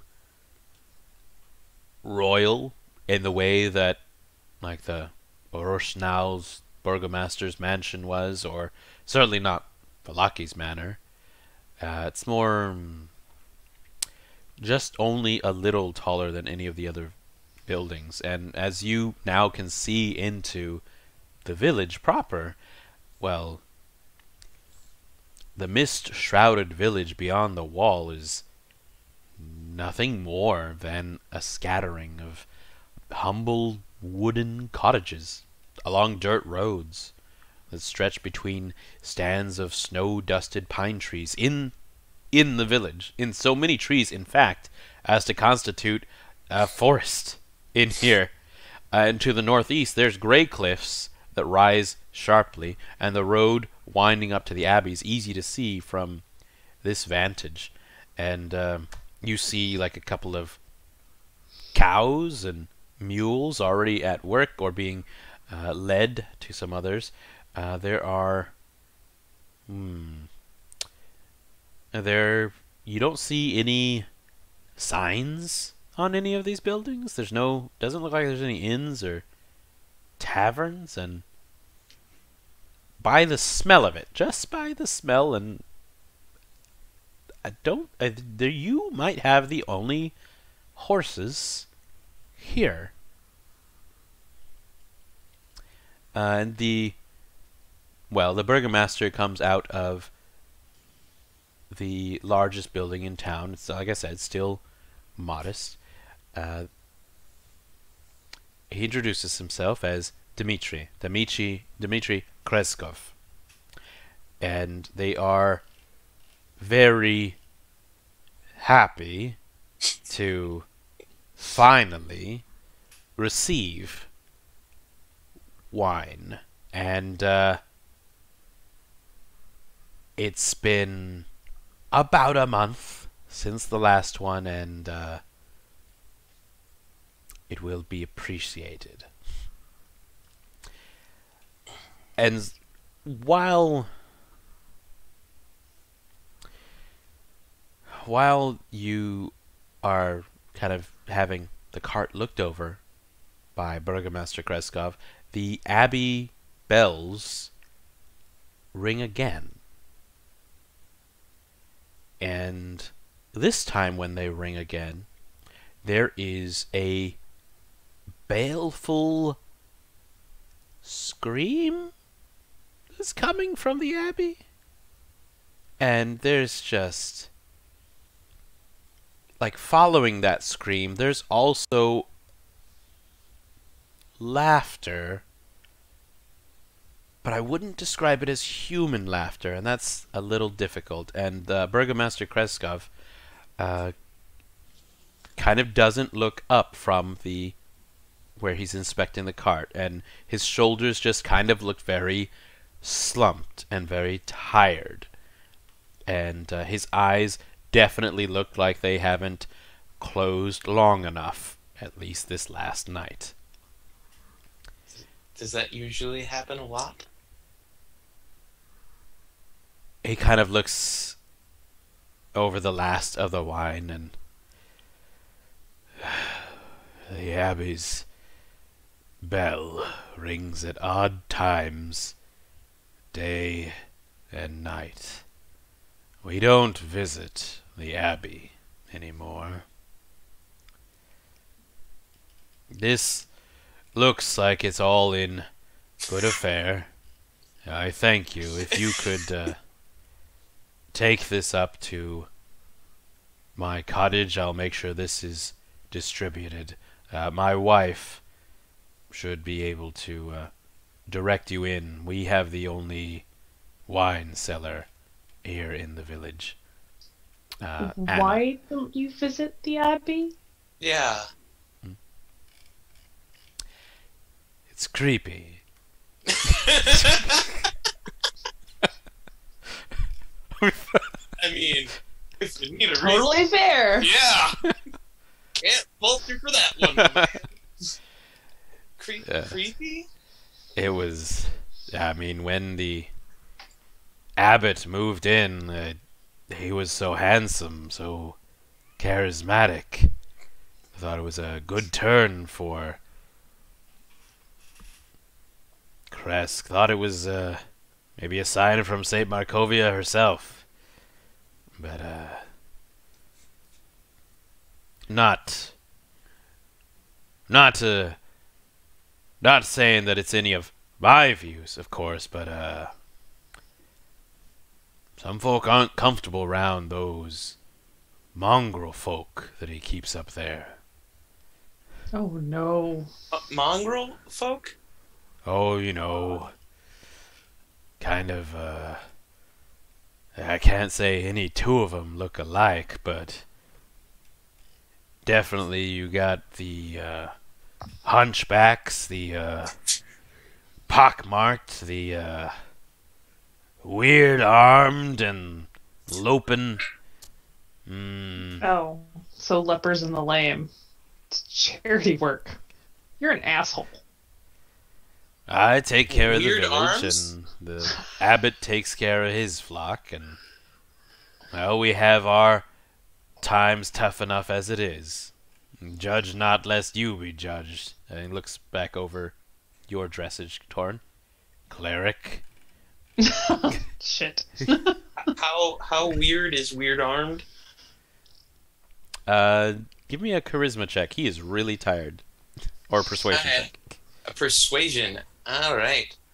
That is a 13. I only rolled a 3. Okay. Let's see. How weird is weird armed? He kind of is puzzled by that question, and he doesn't have an emoji shrug, so he's going to pat Balthazar, the guard, the shoulder, give him some instruction on to walk with you as you get over to his cottage, and says, "Hope your cleric does have some kind of protection from diseases, and just to be on the safe side if you make your way Abbey side. You'll be safe here in the village. No real Krezk citizen would deny you a place to stay, though they may ask for a bit of chore work before.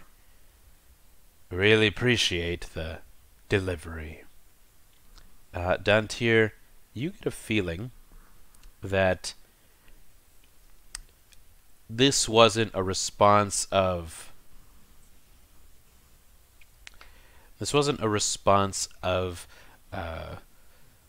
looking down on you or ignoring your question. It just seems like he's had something is weighing on him, something even extreme, because he's got this far away look in his eyes, and as he looks back up towards the cottage, he looks back up at it, and his shoulders droop even more, and he sort of looks in any other direction than his home, but he does turn away from it and go to check on. He starts walking up to check on the tower and check on the other guards that are up there. Cool. So you guys have a cart. You have 2 horses. You have Irina in the back and Balthazar, the anonymous guard, walking with you. Where do you want to go? Well, I think we should drop off this wine before we do much else. I would agree. Leaving us with one burden as we gather 1,000 more. Sometimes it happens, yeah. It's a little bit of a winding road as you go up. Winding road? It's kind of short. It's all right. Can I try to get information on the Abbey out of oh so eloquently Mr. Anonymous? Mr. Yes, our dear friend Balthazar? By the way, how's it going? We didn't get your name. Like, oh, Balthazar. I thought... I heard somebody knew me from down there. Oh, you're Balthazar. Wow. Oh, you've heard of me. Yeah, of course. All right. Toren, what do you want to know about the Abbey? Why doesn't anyone go there? Oh, it's definitely the mongrel folk. Oh, gross. Real gross. Oh, man. How gross? They got these eyes, you know? And then these, like, teeth. And then also the noses. We all have those. Do I feel like he's describing like lepers or people born with abnormalities, or is this like worse than, say, a normal ill-fated flock that you would find? He's making very exaggerated motions when he says, like, the nose. Like, he puts, like, a whole hand here and then extends it. And then when he says the eyes, he, like, starts poking the air, like, indicating many, many eyes. And also the arms, he goes, like, floppy, like tentacles. Oof. So it's, like, either the most dramatic lepers you have ever met, or there's maybe more mongrel to these folk than folk to these mongrel folk. Have to go there. Is it still night? No, it's starting to be early morning. This would have been, like, maybe 6 in the morning, I want to say. There's, like, if you wanted any other place to rest, Balthasar says he's his mom kind of that's where he stays. He's that's his roommate, he says, and but they've got a warm hearth, and you know, he's got a whole extra pallet, and maybe there's a warm breakfast still there, a bubbling, and he's just putting this out here, and he's kind of like looking around from Anna and Ezra and Segrid and Dantiir and Toren, and he's just like putting this out here for like everyone, and he's just kind of like whistling very normally, and it's like, but he's not really saying any of this in the plural, and I don't think it takes a very high check, but anyway, so as he's walking you through the town to get over to the burgomaster's place, he sees that, he's like, hey, your horses seem a little tired. When was the last time these babies got some water, got some food in them? That is a good question. When did we leave? Oh, you left last night. Winery Wizards of Winery people, or did we? Oh, it's just Irina. Okay. You said you were going to take her, so they were going to head into it. When did we leave? That you left a little bit before midnight, and you did have an escort until you got to about the outside of Krezk, just to make sure. Like, you heard some screams in the night, but they were definitely more inhuman than Raven, and maybe a couple of bloody feathers were dropped in the path, but you certainly had as many escorts in the morning as you did at the start of the night, and that's a good sign. In probably about 6 hours at least. You might want to have a break for these little ponies over at our pool. Blessed Cool. long ago by Saint Markovia herself, you know. Anyone who drinks of it, you have a blessed day. Also, it's real Really? sweet. I love this kid so much. Huh? Gotta watch out, though. 4. Other... You never heard of, well, never heard of the, I tell all the new guards about it. You sure you never heard of the dread gazebo that guards it? This is our first time in town? Alright, you got any arrows? I don't have any arrows. I could go back for them. I have arrows? Why do we need arrows? It's, they tell all the guards. Just any time, everybody in the village knows it. You're new, so you wouldn't know it. But I'm here with you. I just want you to know. Right there next to the pool is this old gazebo, and he sits there all bare-chested and crestfallen, but, crestfallen we call it. But, never come near that old gazebo without an arrow, they told me. Balthazar, never go near it. Or else, well, never know what that gazebo might do. So the gazebo is a person? No, it's a gazebo. And now you've gone, now he's definitely led you, like, through most of the town. You've kind of passed where the cottage is. It's still the biggest, you're close by. But you can... We need to drop off the wine. And then perhaps... We're almost here. Look, it's right there. Like, it is now 40 feet in front of you. And Balthazar. like, look. It's right there. There is a Say it. sparkly pool and you're now at the north end of the village. You can see directly to your almost your east. This is the start of the switchback up to the Abbey of St. Markovia. But you're at this really, really nice looking shimmering pool, and it is there's nothing more than a how do I put it? It is Gazebo. yeah, there it's shimmering, it's sparkling, and near its shore sits an old gazebo on the verge of collapse. And there's a wooden statue of a mournful, bare-chested man, and that statue's paint is chipped and faded, and it's standing in the gazebo with arms outstretched as though waiting to be embraced.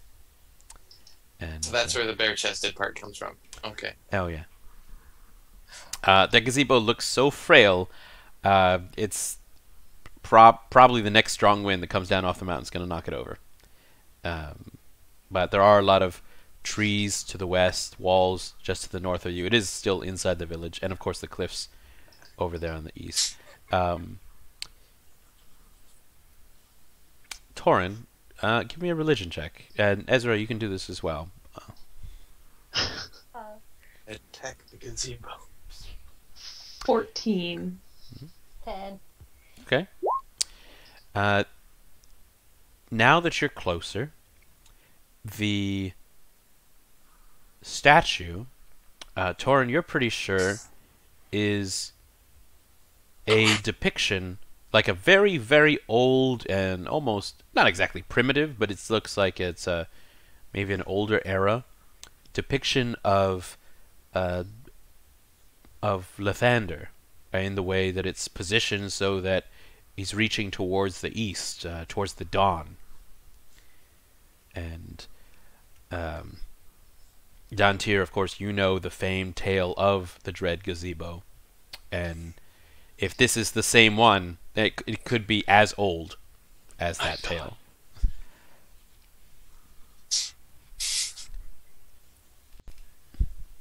So what are we supposed to do with the arrow? Oh, just keep it ready. This is the Shrine of the White Sun, and we just call it that. I don't know exactly why, but you're supposed to keep it ready. Oh, you can see over there, and there is a single arrow that is stuck on one of the part of the collapsed roof of the gazebo. See, that arrow didn't even phase it. So if you got more than one, that's how It's just a thing. If do I sense anything from this water? Oh, give me a either insight, arcana, or religion. We'll do insight. Dantiir's gonna arcana it. Okay. 18. Fantastic. I did not get that high. I got a 4. Okay. So with the Little insight on the gazebo. sure.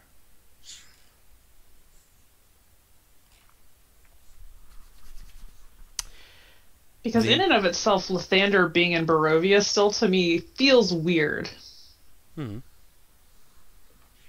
The pool itself seems really nice.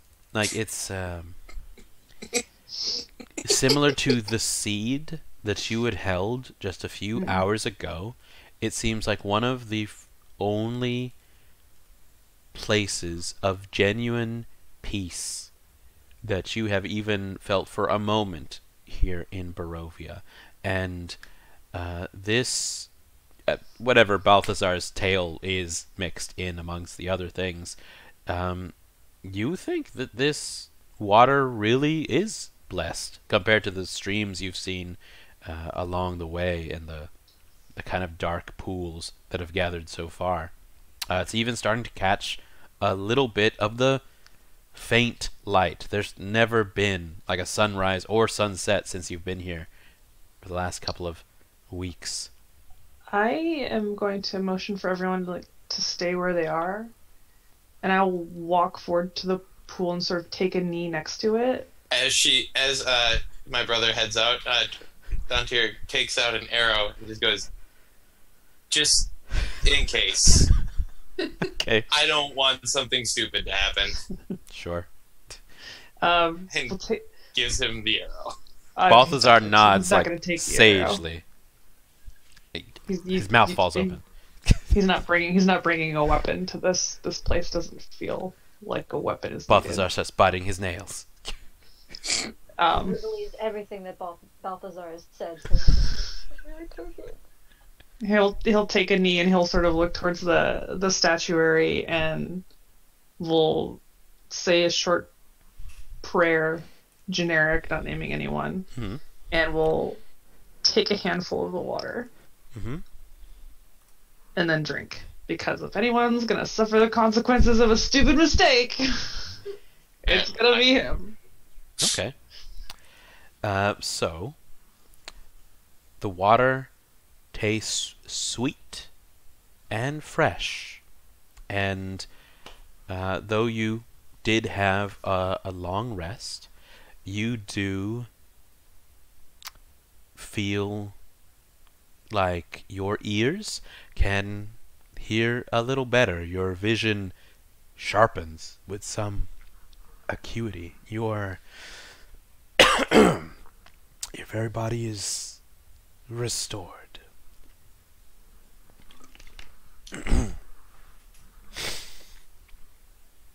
There.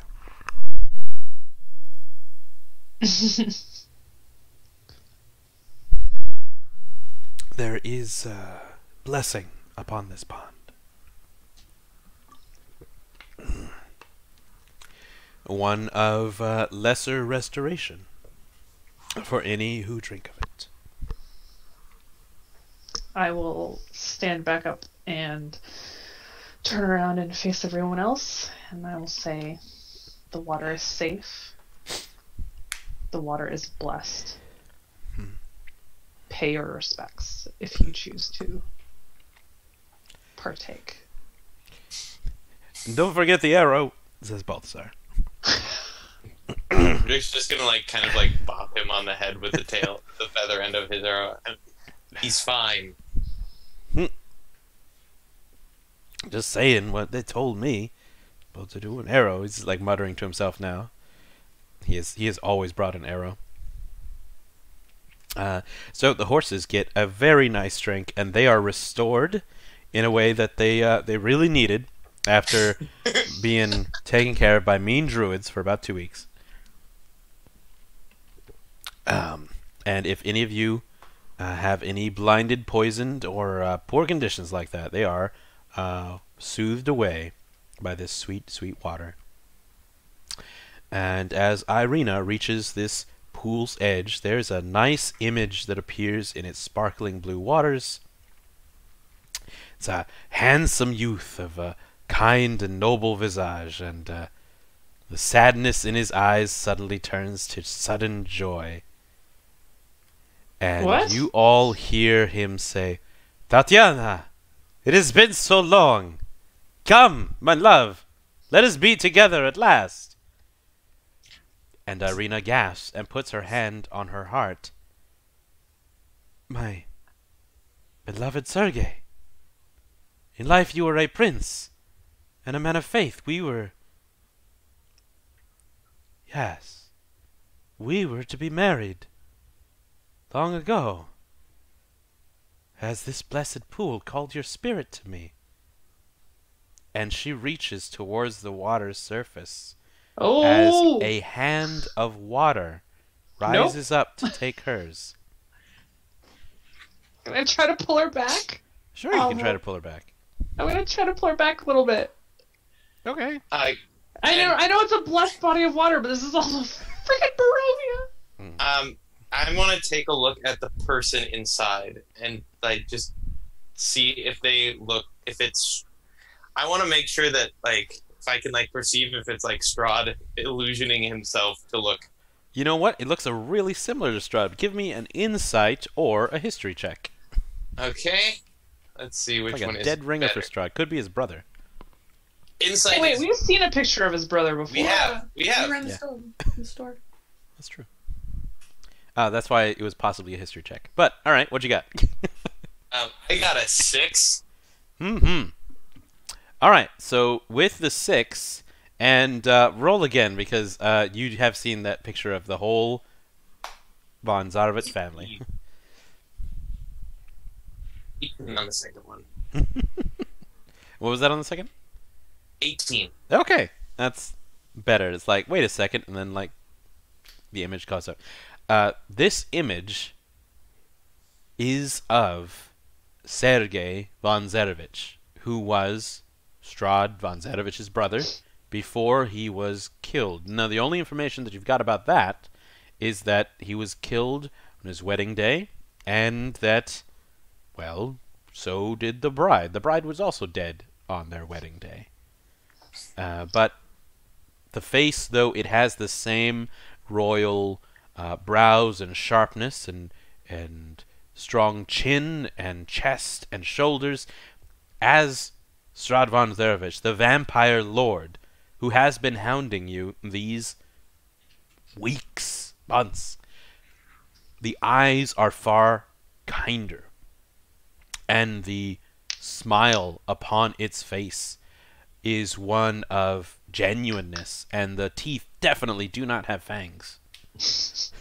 So I like, would I get the feeling that this is like, would I be able to sense anything with that, like if it's actually his spirit? This is a magical land, and you have run into so many ghosts already that of course it is. Of course it's a really, really old ghost. Toren, by your... How are you holding Irina? How are you reaching for her? I would have reached. Oh, I would have reached out to like grab her around the waist, seeing as she was like leaning in towards the. She looks towards you, Toren, and do me an insight check as well. Insight. Also 18. Okay. There is a different set of eyes looking back at you. I'm not saying they're a different color of any sort, but real similar to how Segrid had looked atop the hill a little while ago. It's almost as if there is a person of a lot of experience and a lot of age, almost not of a withered, sickly age, but one of an august and wise age.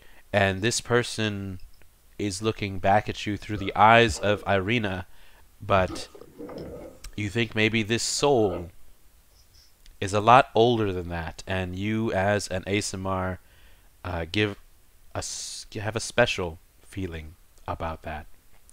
And she says, Toren, my friend, thank you. And then she kind of slides away from your hand, and she's pulled into the pool by this watery jester, and she embraces Sergei beneath the rippling water, and none of you have ever seen a happier couple as they both begin to fade from view. And the spirit of Sergei Vanzerovich takes Irina to a place where Strahd cannot harm her. She is safe. A peal of thunder shakes the land. Darker clouds coalesce into a terrible visage. A deep, dark voice from beyond the mountains cries out, "She is mine!"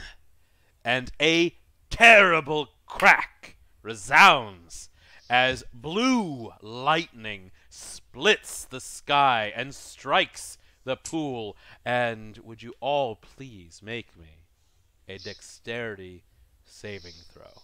Ah! Oh gosh. Oh, high five, bro. Hey, ties all around. Oh, cool. All right. Toren and Dantiir get 17. Nice. Okay, how about for Segrid? 14. How about for Ezra? 14. All right, Balthazar got 7. Oh no! Oh Alright. no, Balthazar! So, good news, bad news. The blast has knocked down the old gazebo. And for the rest of you, you with the 17s, Toren and Dantiir, you do stand up. You are still standing. But for Segrid and Ezra, you have been knocked over just from the force of this lightning blast.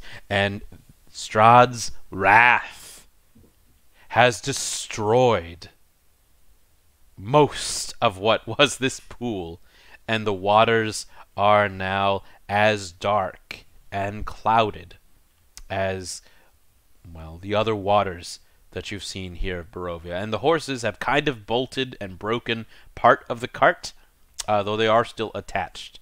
And, well, that was something. Balthazar still holding on to his fur hat. It's like, you should have been taking an arrow!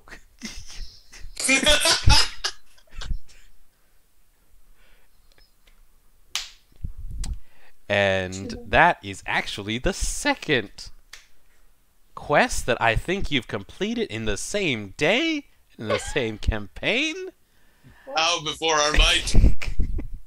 I still don't know what just happened. And The lady went into a pond. Never trust ponds, man. Or pools.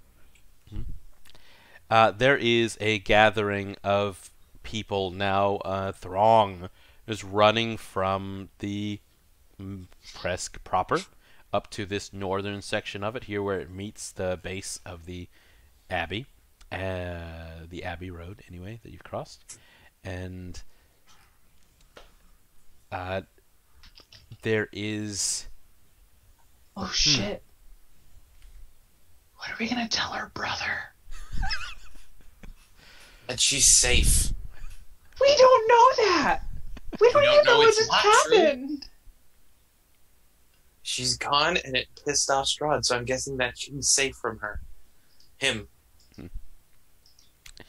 The villagers who have caught up with you, this includes the Burgomaster and a couple of the other guards, at least one of them, so it's them and Balthazar. They're very shocked. Balthazar will tell to anyone who comes to listen about the cloud shaped like a mean face, the blue lightning, the fact that Toren did not go near the gazebo with an arrow, like he told her. That a lot of people are nodding along with this part. It's like, oh, the gazebo. It's like, we always suspected. Next to Burgomaster Krezk is his wife, who at least he's introduced as Anna, and she is wearing a dress of all black, and with looks like she's parted back a veil at the moment. But she is kind of checking on Ezra and Segrid, and she's asking you both if you are okay, if you are hurt in any way. I'm fine. I'll get up and I'll help Ezra up. Very shaky. Nice. Pat him on the shoulder. How horrible does the sky look right now? It looks angry. If you can have an angry sky, it's changing colors a little bit, like from red and a dark purple, and it's now at least like 7 in the morning, so that's not really normal. I think as it, one of the older guards says, like, they say red sky at morning, guards take warning. All that part, and there's a bit of muttering about a couple of strange signs being passed over, a couple of prayers over to the Morning Lord, and like maybe we should go see the abbot. Maybe he'd have something to protect us in this way. Some other people are real disappointed that the pool's all dark at this point. There's in fact a very, very pregnant woman kind of waddling over to where the edge of the pool was, and she's kind of almost trying to slip down deeper into where the pool was so that she can reach to the waters. And there's looks like another lady who's trying to hold her back. I will go assist with that. Yeah. Oh, okay. I'm assisting as well. She's struggling. She's like, I need the waters. No. Demira, and you find that her name is Demira Yelensky, and she is real pregnant. Like, she looks ready to pop. Her midwife over here is Critania, and this was something that was part of her daily regimen, apparently, that she had been taking to keep the boy or girl or be whatever she was going to have safe. And she's getting a little frantic at this point and a little hard to breathe. Look, the water has changed a little bit. You need to think of the child, and until someone can be sure that this hasn't been altered in any way, you cannot risk the child. I'm like attempting to calm her down. Like, I will take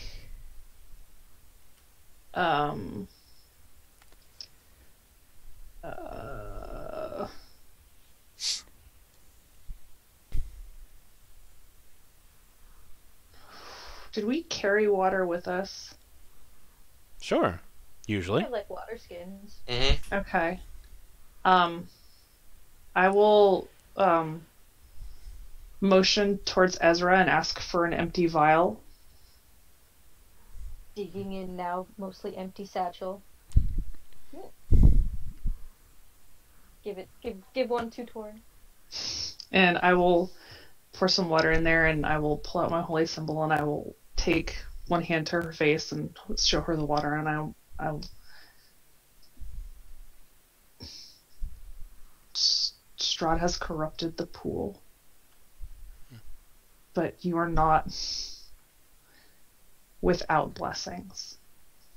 Give me a short time, and I can provide this for you.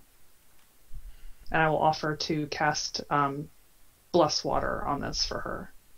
it'll take me about an hour Okay. of prayer.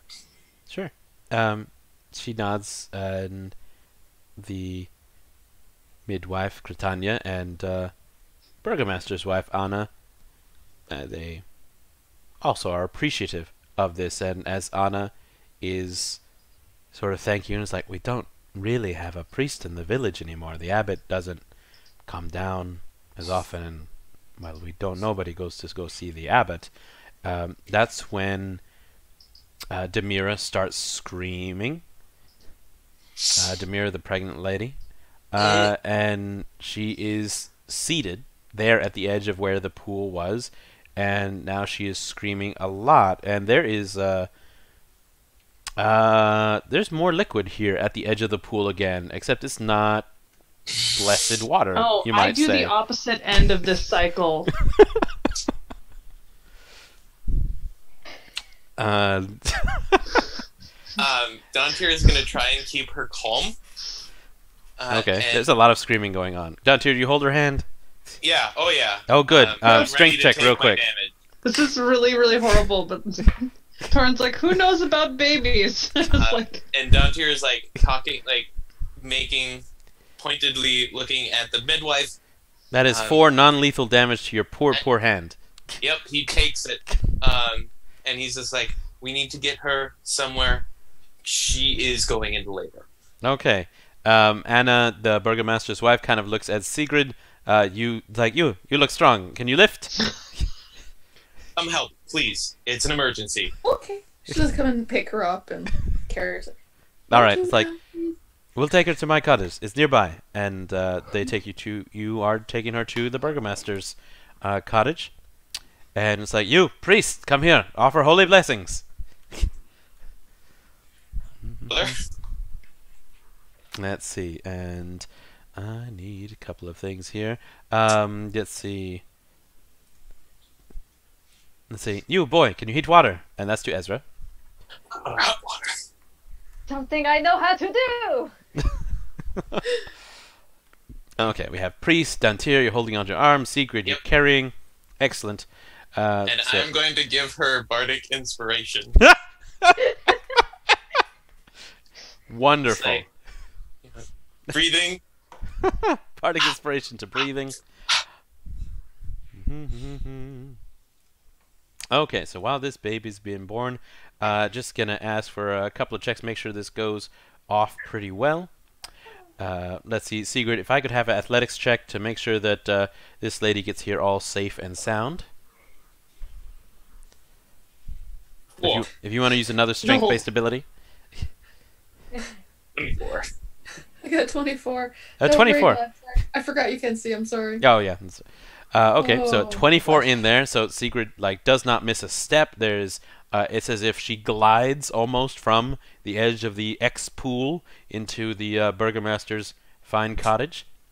There's they put her right down on the bed, and as you all go in, let's see, quick perception check from everyone.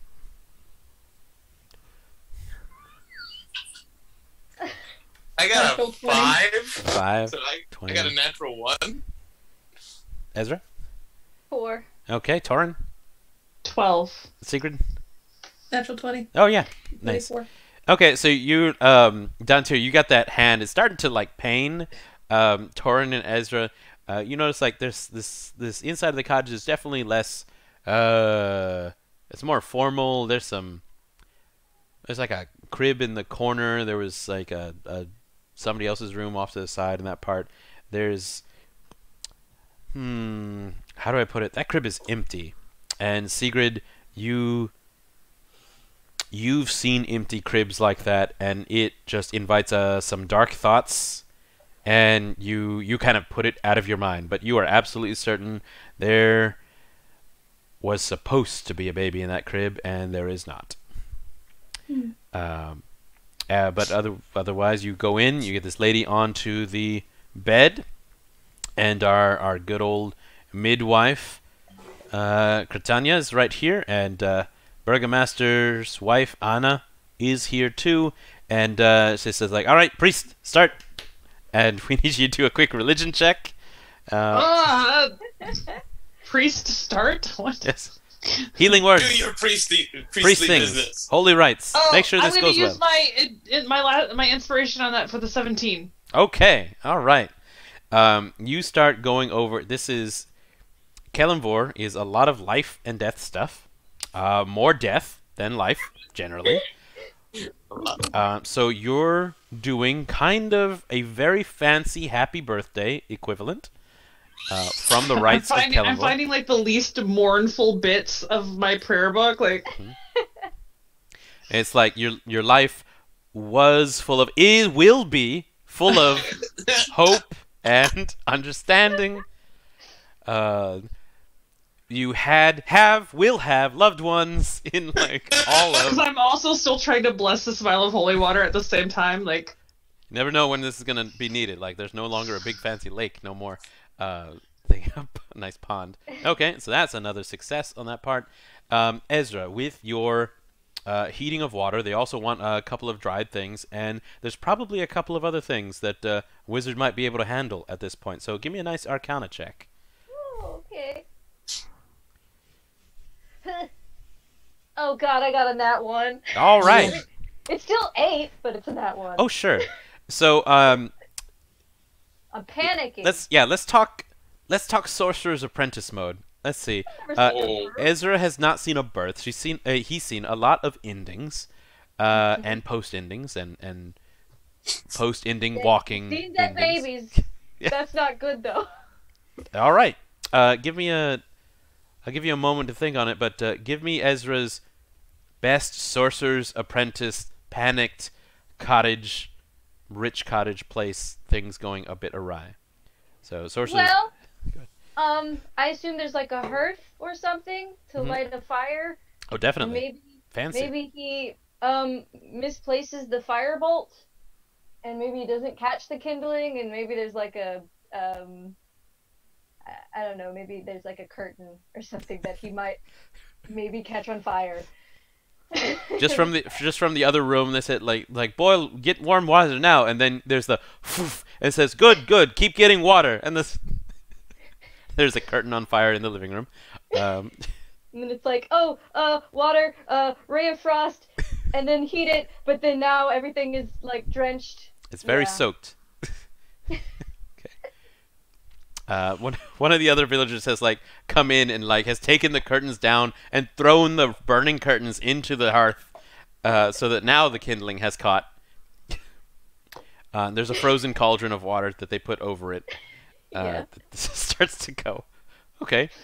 So Dantiir, you're over there making the very, keeping it breathing, getting the Lamaz bits. So give me your best charisma. What you gonna use in this situation?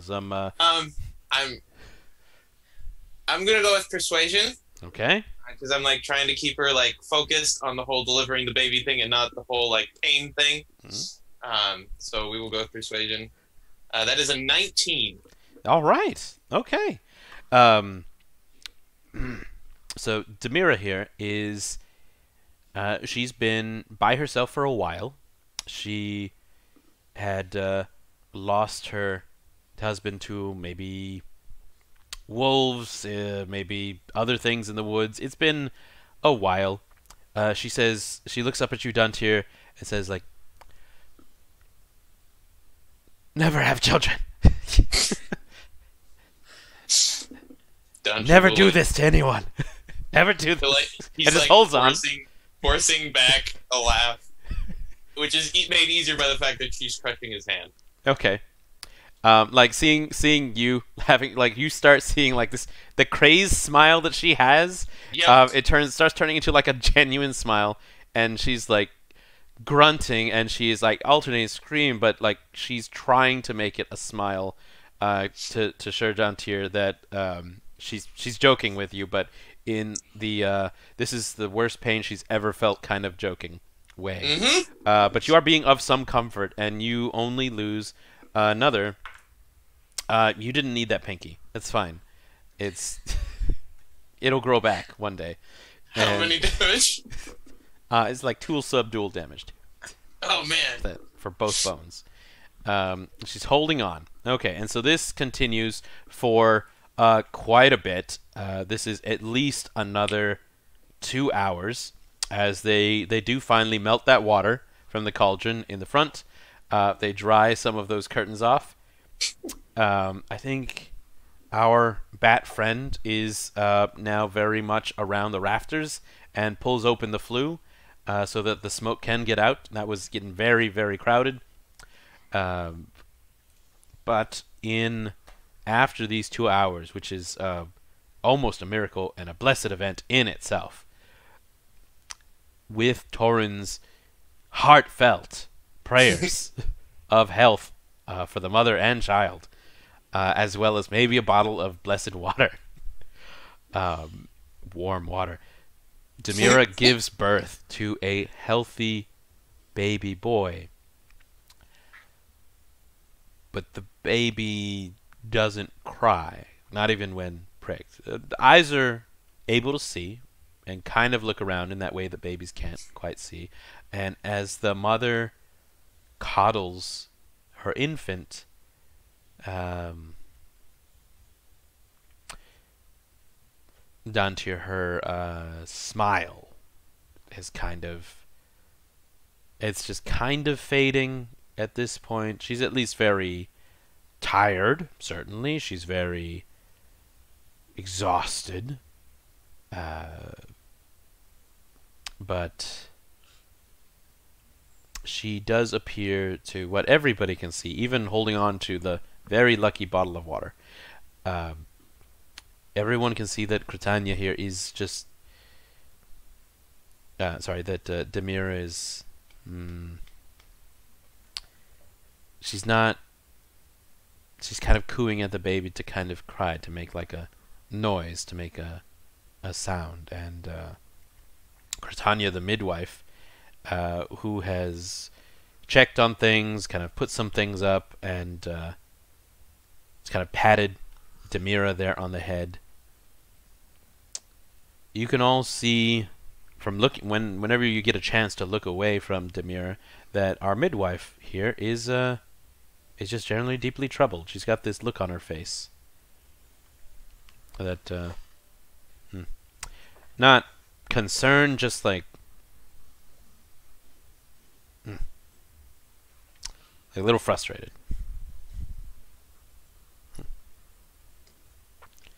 Dantiir, who still has not left her side, is just going to go, what's his name?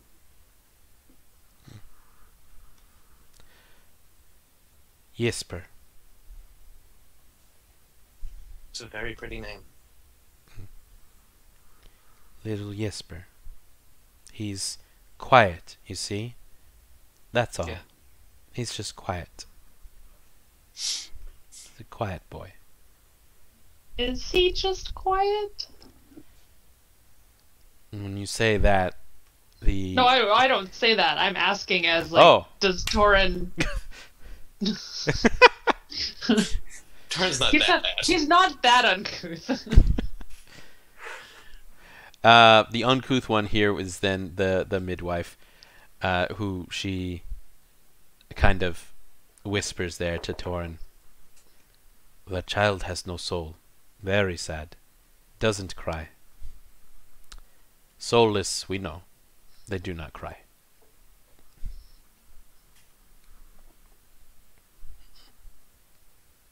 Would any of us have heard of this before?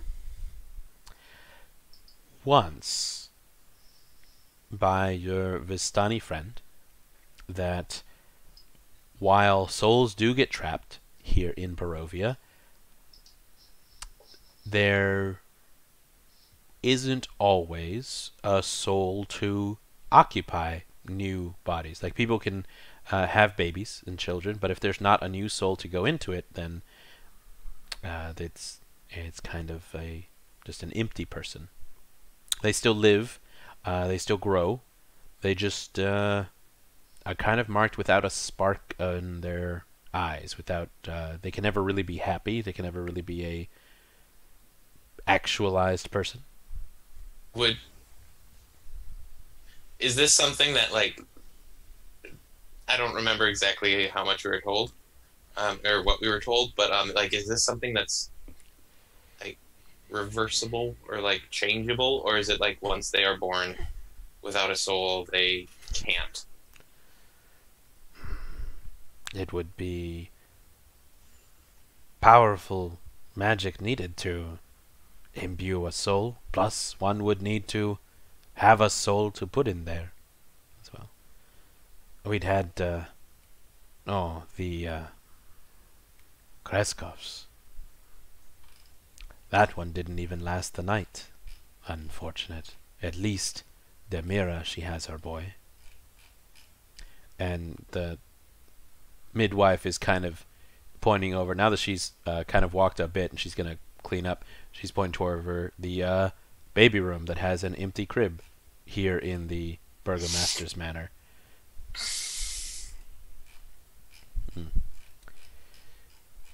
Sad night. I thought I saw it on the winds or the bones. There was going to be at least there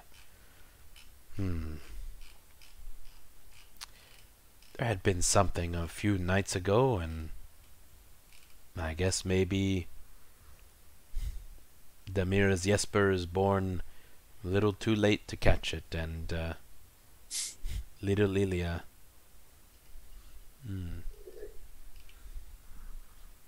Well, luck is not something of the Barovians.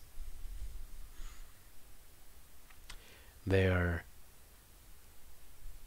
family out there, and this is definitely out of sight of Demira.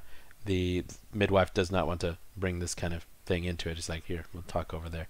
And she points out in the back of the cottage, and it's like, of course, I hear you brought wine. They have the wine cellar here in the back, lots of space for the pig pens, the chicken coops, and she's pointing out here behind the cottage, graveyard, where we bury the members of the Krezkov family. And she points at 4 small burial markers, and all 4 children, all died illness. Very sad. And there's one of the plots fresh and undisturbed. Then just Ilya, she says, given the rage, the Krezkovs, just unlikely they will be able to have another. And this will likely mean the end of the Krezkov bloodline. Very sad. Very good burgomasters.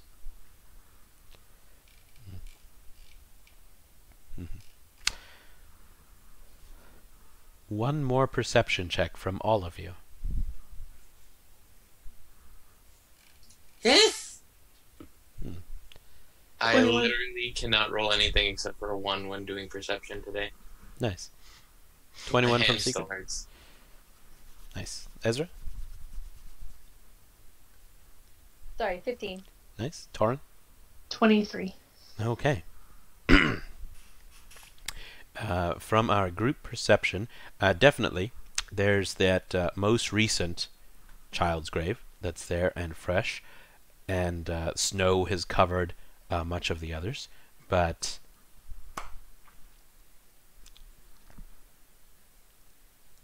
it looks like, well, it looks like the other family caskets here, it looks like there's been some disturbances there as well, and snow has been piled atop it to kind of cover it, and it looks like the Ilya's grave has been left alone, but there's definitely been activity here in the Krezkov graveyard, and it has been recent. Our friend, the midwife here, doesn't notice it. She's already going back inside in order to take care of Demira and show maybe some more of his some more of what Jesper might need in the coming weeks.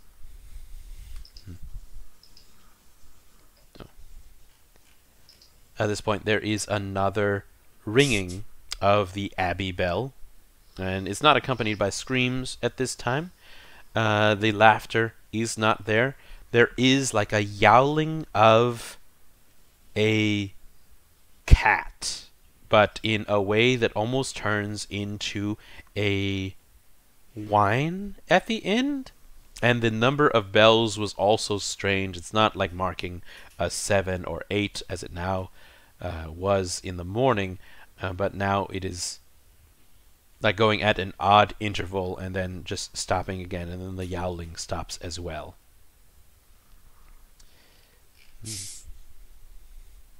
Mm-hmm. Can you go take a close look around the grave, see the activity that's been there? Yeah, Ezra's gonna like inspect it as sort of like, how good are these graves? Oh, 100%. These have been grave dug. And, well, it looks like, just looking in the backyard at the other cottages around here, every cottage has its own graveyard around back where the family members are interred. And just looking at where the graves have been dug and dug up, the ground is definitely not as hard as it should be, like it was at Yester Hill, given this weather and middle of winter. And unless you have another way of sensing, then it does look like somebody has dug up 3 of these burials, and they didn't even put it too deep underneath. Like, they kind of tossed it back and then put on some dirt. At least flattened it down enough to make it plausibly look like it wasn't disturbed, except to careful investigation. There's people busy inside, and I think there's busy people near the pool. Does anybody want to try some digging today? Well, there's an expert here amongst us. I would like to know if the bodies have been taken. Okay. Do we have any sorts of sensing things? Or Ezra, do you want to start digging? Anna might, but I don't. Anna would. Yeah. I can only maybe turn them to dust if they really are undead. Listen, if we get caught, I'll just tell them that it was poor grave management and I'm making it better. Okay. Ezra, give me, what would be a skill that you could use for checking this? I fibbed. I have Eyes of the Grave. Hold on. It lets me see all graves. It is literally... Perfect. Listen, I haven't used this yet. I gain the ability to occasionally sense the presence of undead whose existence is an insult to the natural life cycle as an action. You can open your awareness to magically detect undead. Until the end of my next turn, I know the location of any undead within 60 feet that isn't behind total cover and that isn't protected from divination magic. Okay. Oh, that would mean that you need to open up one of these caskets. Yeah. So I would still need... Okay. Alright, Ezra, give me either strength or dexterity check. I need you to at least get down to a corner of one of the caskets. Okay. Let's see. Sigrid, you can assist if you can give me also either a strength or dexterity check. Yeah, I'll assist. Dexterity. Which was a 16. I know my way around a grave. I'm keeping an eye out for anybody coming. Good. Okay. Sigrid, what'd you get? I got a 17. 17. Okay, 17, 16. You're masterful at this, both working in tandem.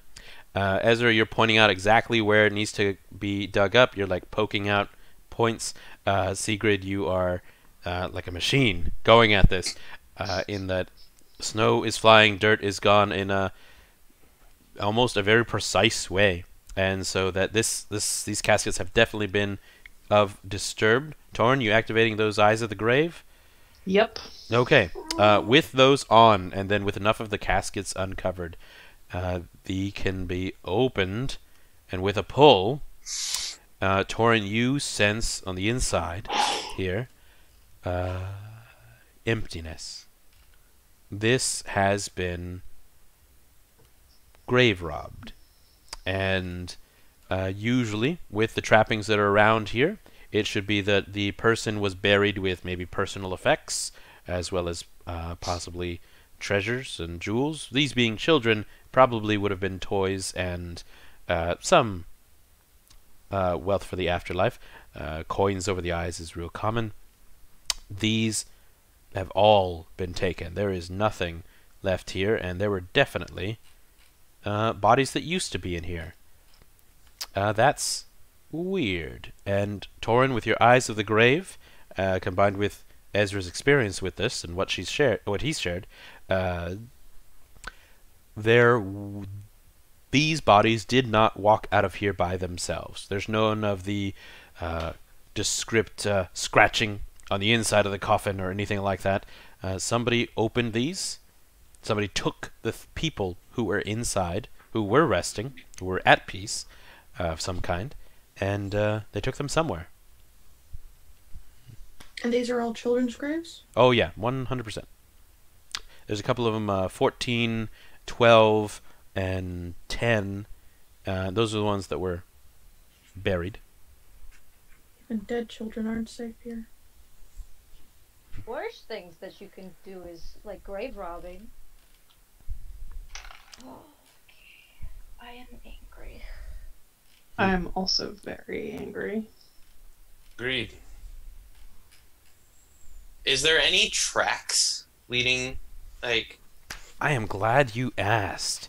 Yeah, can I assist? I'm a tracker. Great. I want to assist her. Okay.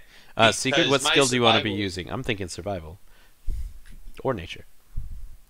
My survival's better. Mm-hmm. And then Dantiir, if you could Oh, assist with another roll. Can I use my... Oh, wait, no, assist. I got a 12. Can I use my inspiration? Absolutely. Okay, get rid of that first. No. So I got a 12. Just put me in the right direction. Okay. I'm shook up, damn it. So, what you see, mostly buried under the snow, and so it takes a while to see this, but the legs and feet that made these tracks, it is like if you had a two-legged lion, because but that walked like a man because of the pacing between these, and definitely a shovel of some kind, and definitely carrying some kind of weight. And there was claws at the end of these feet. So if you have come across a were lion in your time as an adventurer, this would be very normal. Otherwise, this is real odd. And it's at that point that you do hear another ringing of bells, a donkey braying, and just the slightest leonine roar from atop the mountain. And I think that's where we'll break for tonight in the village of Krezk. Oh, Dead baby. sad dead babies. And sad live baby.